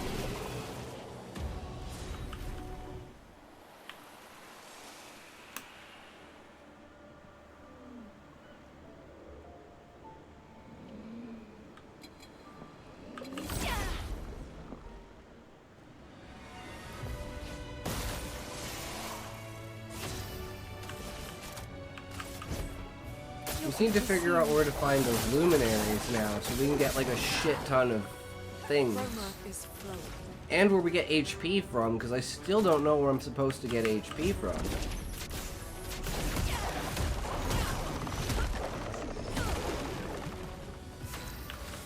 There's gonna be like 30k HP, and I'm like, how the fuck do you get 30k HP?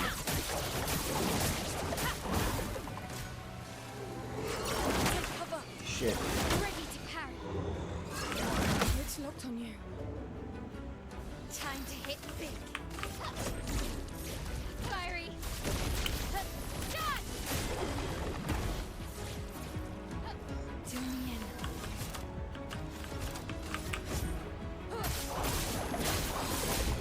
GG.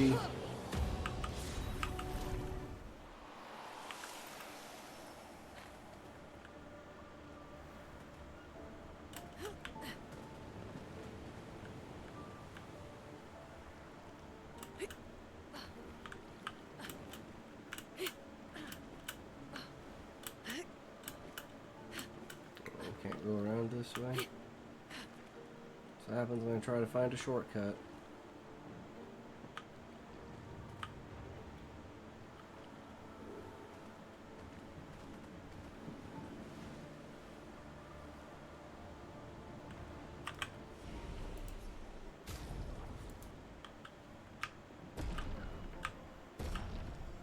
Alright. We just need a couple more rounds and we'll be done with this place. Fuck yeah. And like I said, we'll be about level 75 by then too. So it's perfect.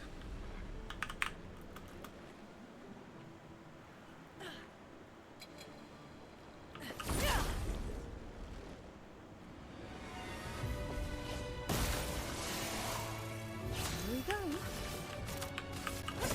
Your fate is sealed.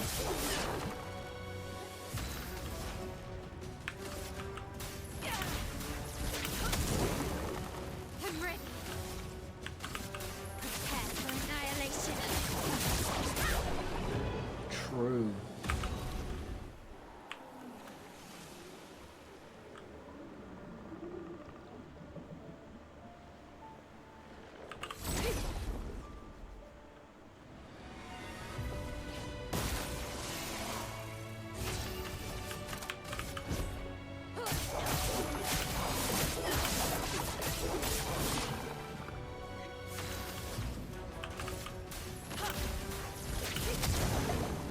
On guard.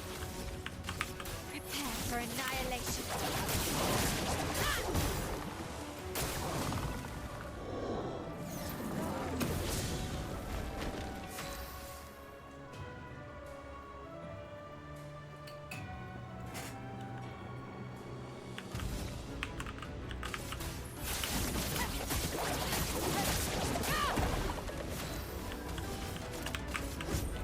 Your fate is sealed.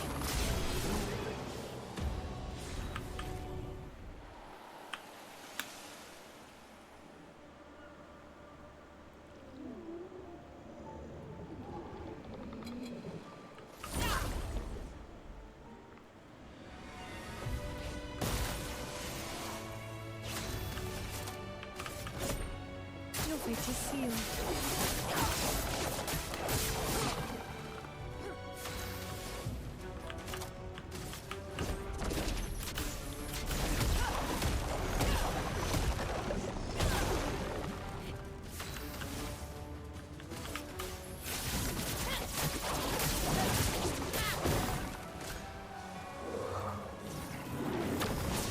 You fuck them up pretty good though.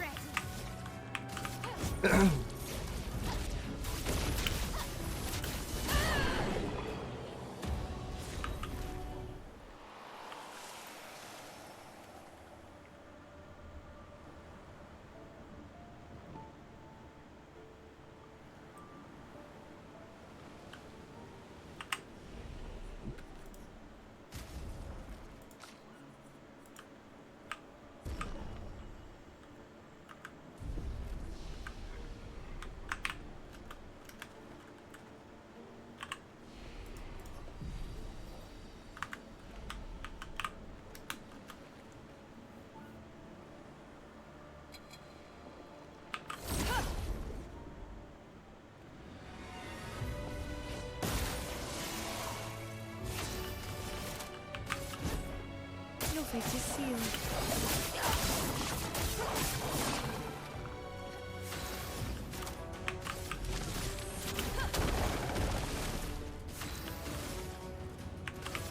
Prepare for annihilation.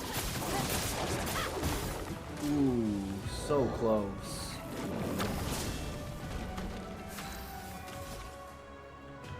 Prepare for annihilation.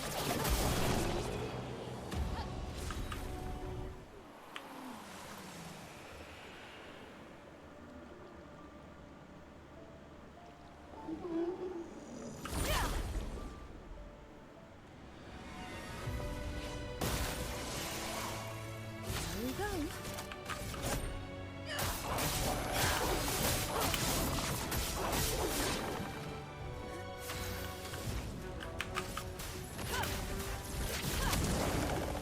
Let's spill some ink.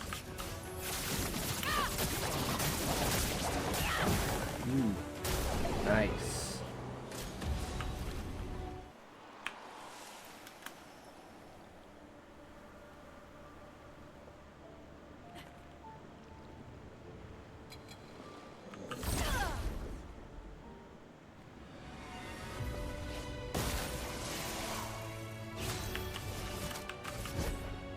Your fate is sealed.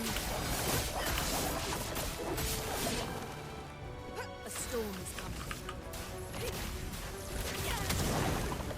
Let's spill some ink.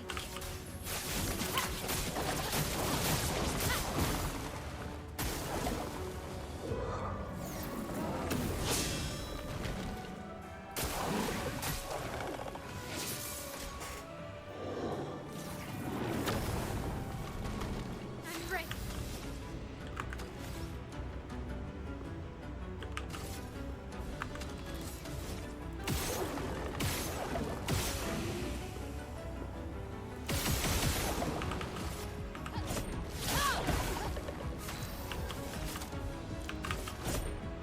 Your fate is sealed.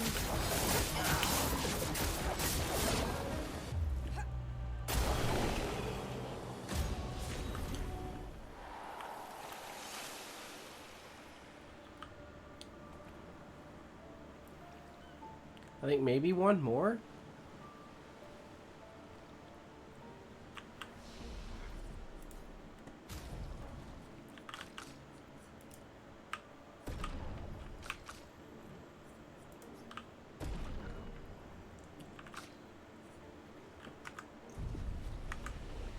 Maybe two.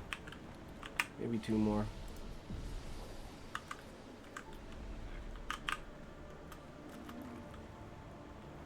But then we should be 75. And we should be good to go. Oh god, run away! Shit, now I didn't get the preemptive. I was off by like a millimeter.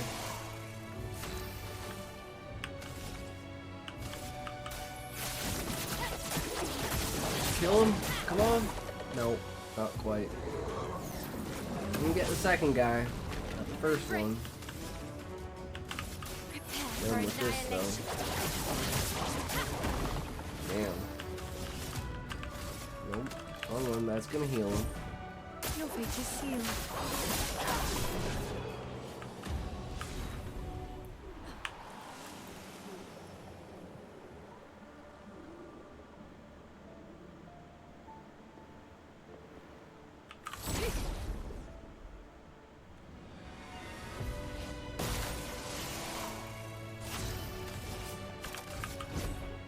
Your fate is sealed. Easy peasy, bro. A storm is coming. Light him up, girl. Knock him down. Always get one.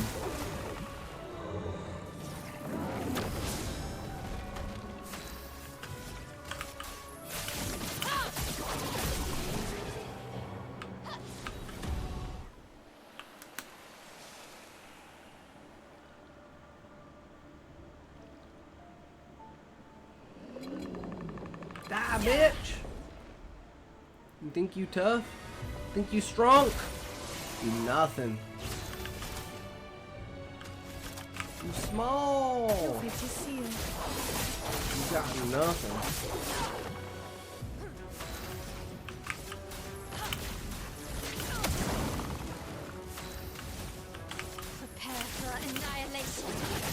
Woo! That was some beastly damage right there. Holy shit. Mael knows what she's doing. For annihilation.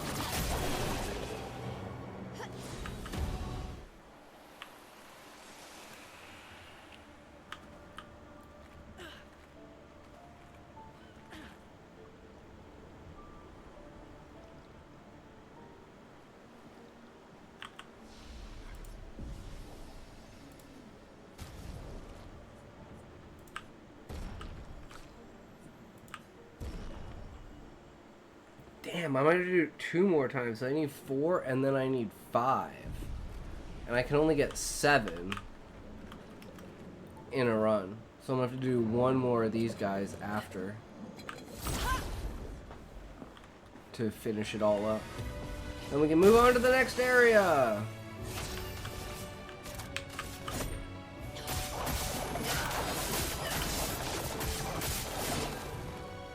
Let us stay now. I'm ready.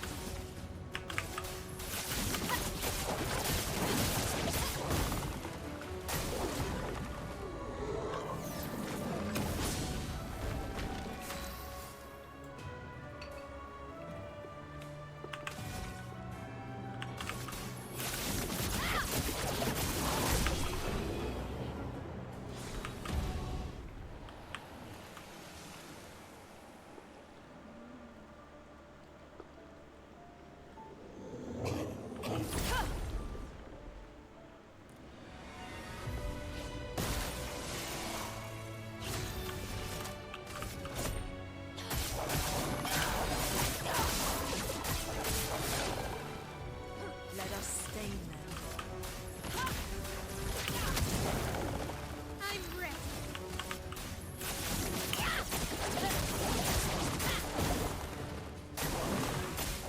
On me. Careful, Mael. Take cover. Look out. Easy.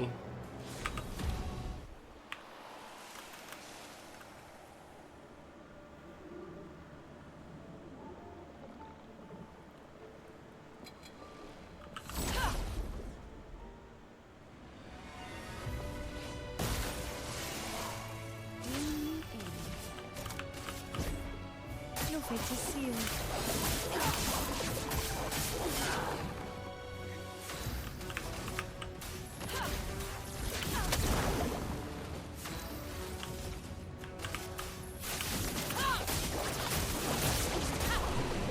Nice.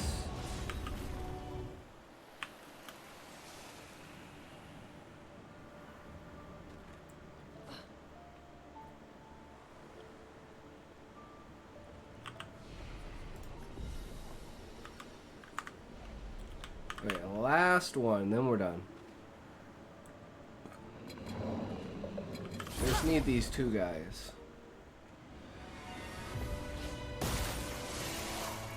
Damien. Your fate is sealed. A storm is coming.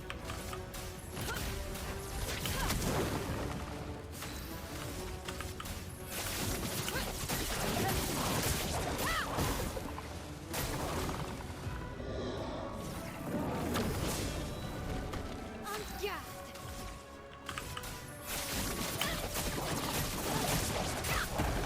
There we go.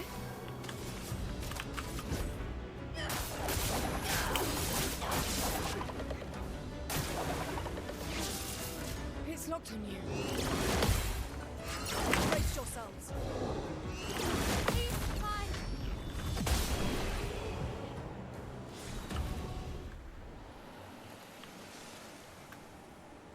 Alright, fully upgraded weapons.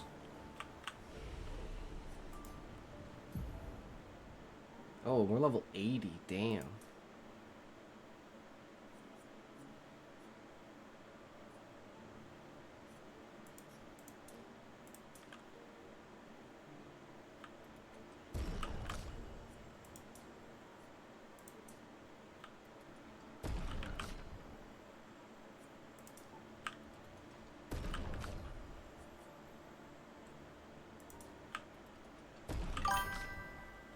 true, Eddie.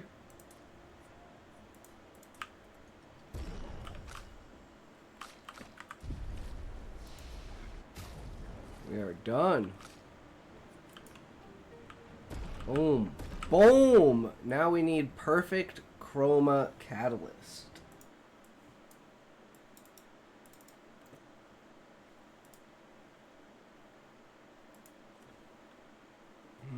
Actually, we don't need that. Just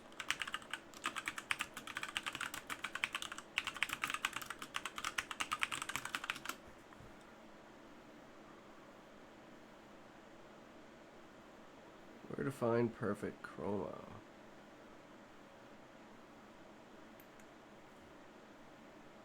New game plus.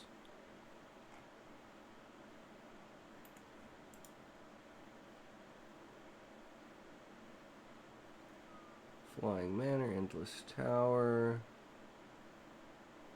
Painted Workshop.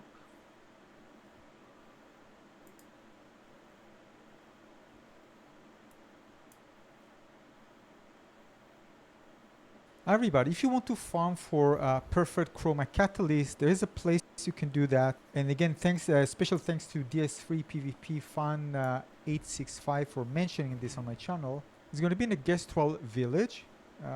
Again, this is in New Game Plus. I'm mentioning this. So if you're New Game Plus, you want to farm this to be able to upgrade more weapons to level 33. This is the way to do it. Okay, so that's New Game Plus.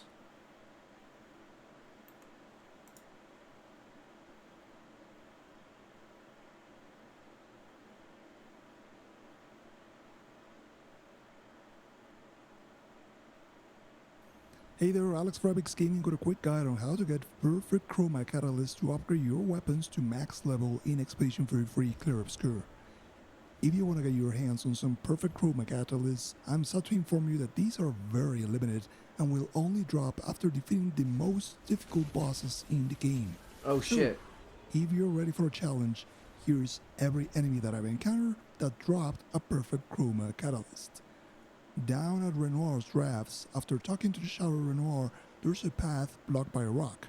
Destroy the rock using the rock smashing ability gained after finding 4 lost Gestrels and reporting them to the Gestral bag. Oh man, I gotta find Gestrels?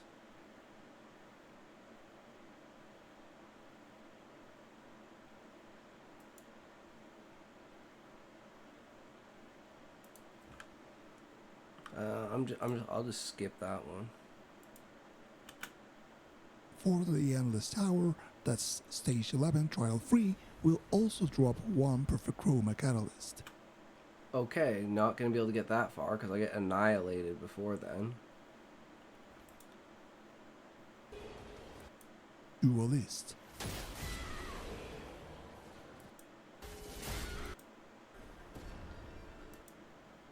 Master. Free of has 4 perfect chroma catalysts. Here you'll have to defeat 4 major bosses. 3 of them drop a perfect chroma catalyst. The Landmaster,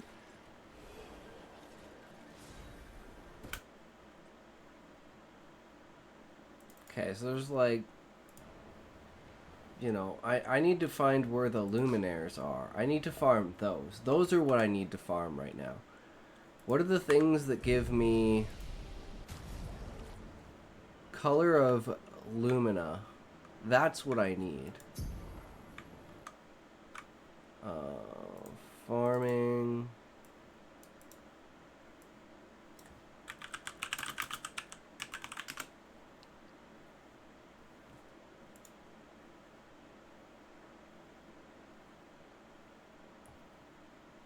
Easy infinite color. Okay, here we go. With this method, you'll be able to farm 5 color of Lumina every 2 minutes for around 150 an hour. It's really straightforward and very accessible. This is going to be your favorite farming method yet. You'll need to fast travel to the final rest point inside the monolith.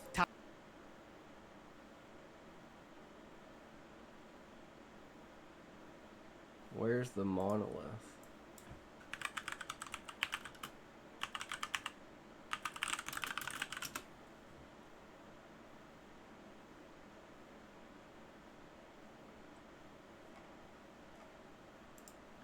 languages.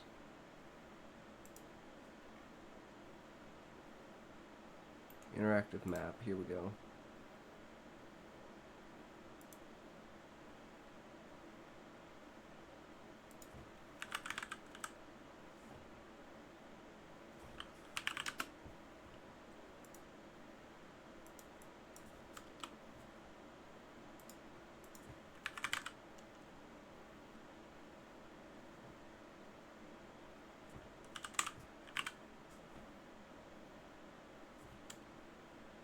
Okay then, no idea.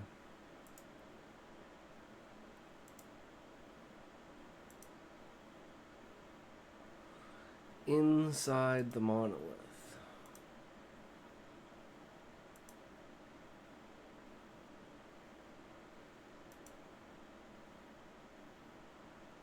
Find the painter's heart at the top of the monolith.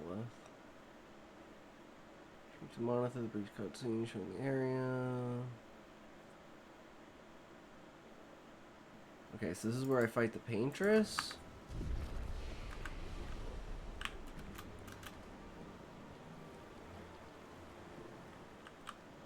So we gotta go like all the way north, right?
Okay, I don't know.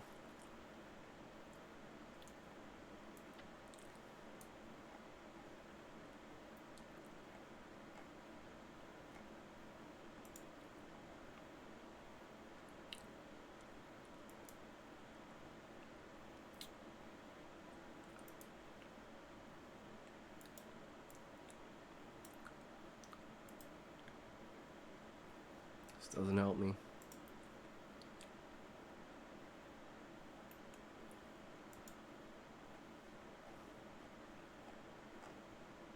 Where is it on the fucking map? That's all I need to know.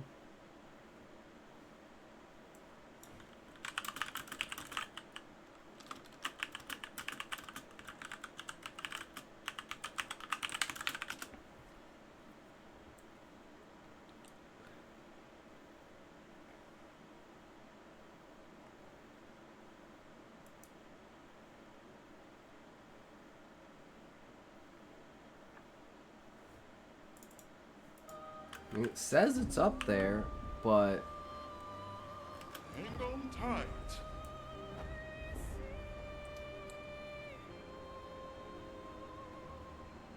who knows?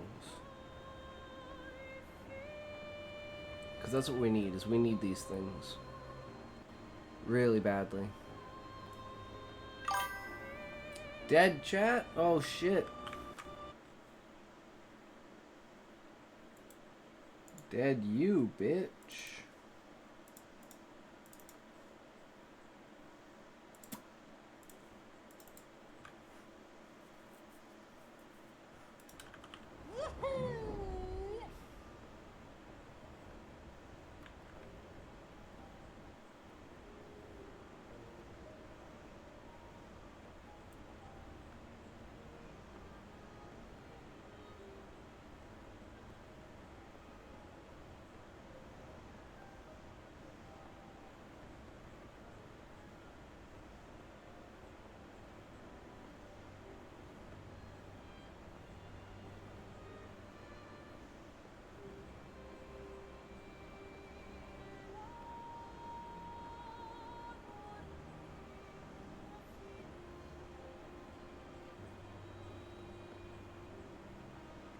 This is the monolith, right? Where's the end?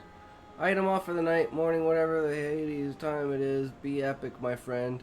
True, good sir. Take care, Sean. Have a good one. Yeah, see, I can't... Oh, here it is. Monolith? Ooh, fancy. Have a great night, good sir.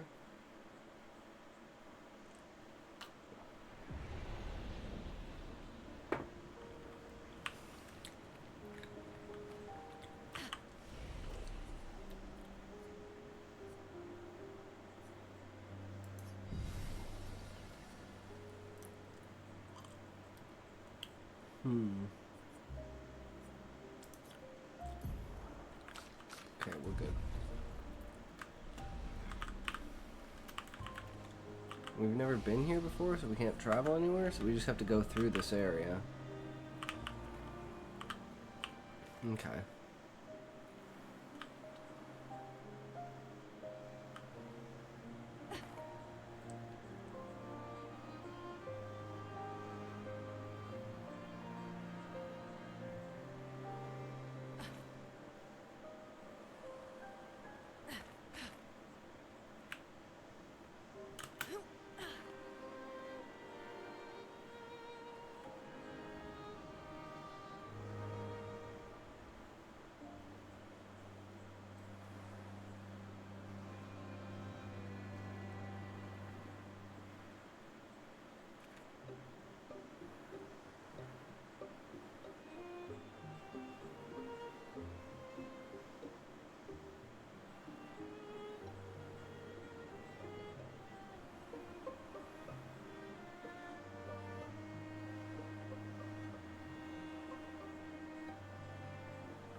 Was it the peak I need to go to?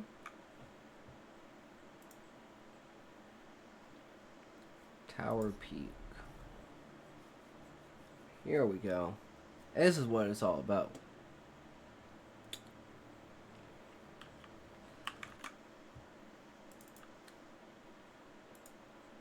Lumina every 2 minutes for around 150 an hour. It's really straightforward and very accessible. This is going to be your favorite farming method yet. You'll need to fast travel to the final rest point inside the monolith, Tower Peak, turn yourself around, head up the stairs, go past the fountain, past the roaming Claire and obscure enemies, bearing right as you continue forwards, zip across to the other side, heading up the steps to face off against the trio of enemies. You've got a Claire, an obscure, and a Claire obscure. Woo-wee, mon ami in Expedition 33. Take them down quickly. If you have a one-shot build ready, this is going to be super useful. I use the one-turn, one-shot elemental Genesis build with Lune, and there you go, 5 color of Lumina every single time, guaranteed.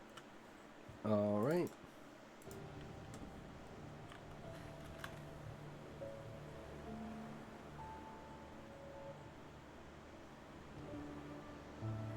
Looks like we got this.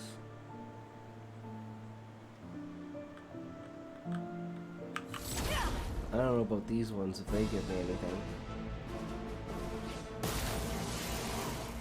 Ready. Death is a friend. A storm is coming. I'm ready.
Nice. Color of Lumina. That's what we're looking for. Hell yeah. Alright, so we got a new farming spot we gotta do. I gotta figure out my bearings, though. Where's the friggin' flag?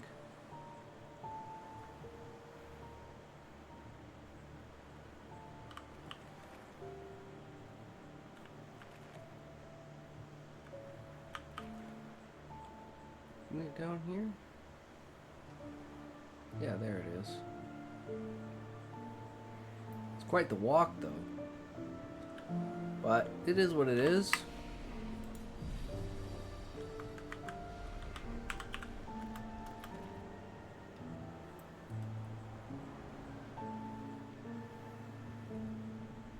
I wish there was a way to easily just teleport back to the save point. Skip those guys, they're not important.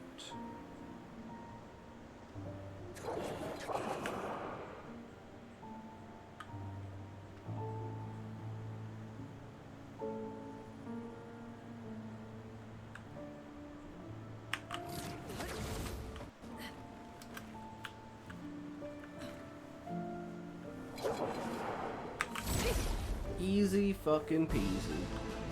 As long as I don't get nullified. I still don't understand how, like, what that is. What is nullified?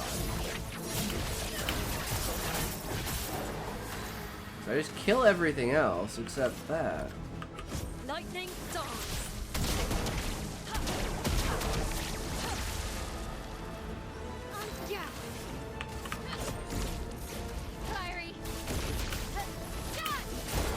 Easy fucking peasy. Dead as a door. 5.3 million damage. Damn. Okay, well that's a shortcut. 5.3 mil, boys. We still need more Luminas. Like a lot more Luminas. Like hundreds of more Luminas.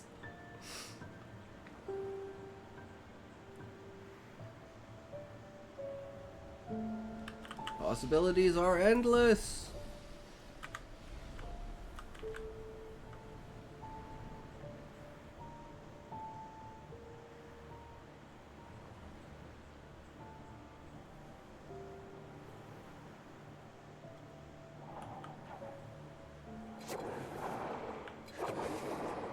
Yeah, bark all you want, no one cares, bro.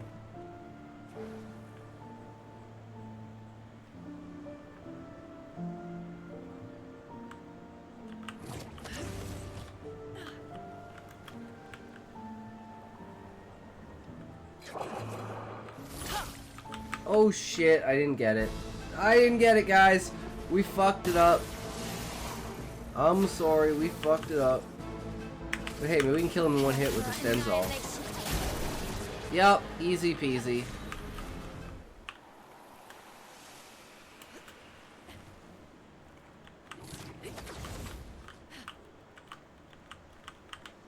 So it's only a one-way jump. So you have to go around the other way, but it's like super easy to get back.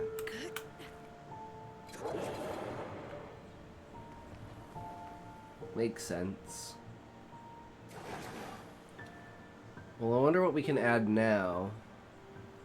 Because there's probably a bunch of shit that we can do. But I still don't know. Let's see. Upgrade. My L. Give them all to my L. And then we want to see what she can get. Luminas. Critical burn.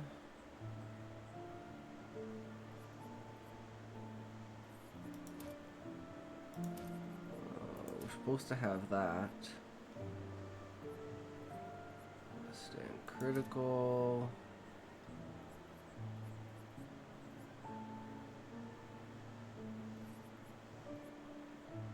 We have that, so... Where's the one that revives us? Faster and strong. Lies defenseless? Maybe. Yeah, sure. Why not? For now, at least, right? While we build it up.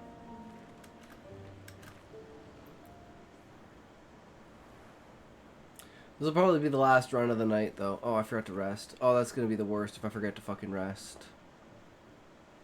That's so annoying. Okay, rest.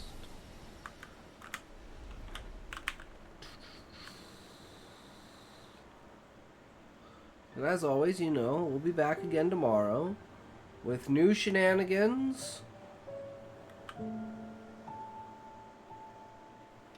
So don't forget to tune in then. And maybe we'll actually have a story that we want to write. We'll see what happens. Cryogen took a lot out of me.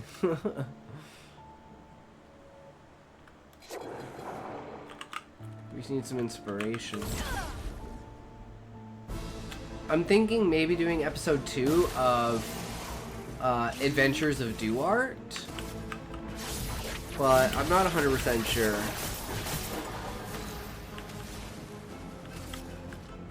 Lightning dance.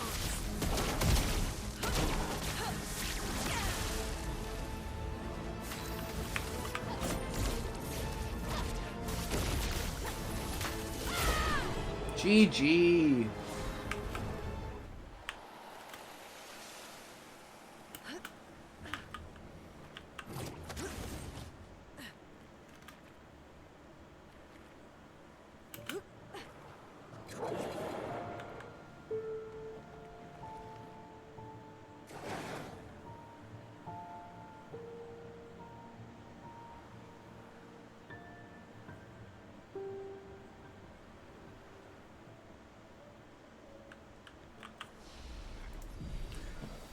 Oh, it was a day today, boys. Thanks again to Muffin for the raid. It was a fucking good time. But yeah, a very interesting day. We'll see how things go into the future. And again, yeah, no story today, but we finished Cryogen. We made it in an hour. Longest story. We'll have to get that uploaded and sent out and done everything with, which probably do in like the next hour and a half or so. So look forward to that on the Talk Stories YouTube. And as always, remember, if you can't say fuck you to your friends, who can you say fuck you to? Fuck you! Alright, who we raiding today? Where we going? Where we at? What we got? What do we need?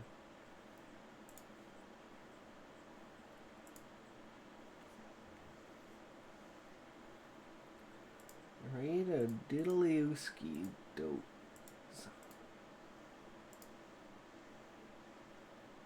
Do do do do do do do do do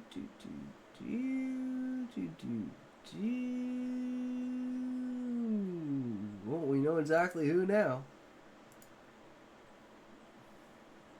Get up on it, get in it, get at it. We got her. It's good, boys. Let's go.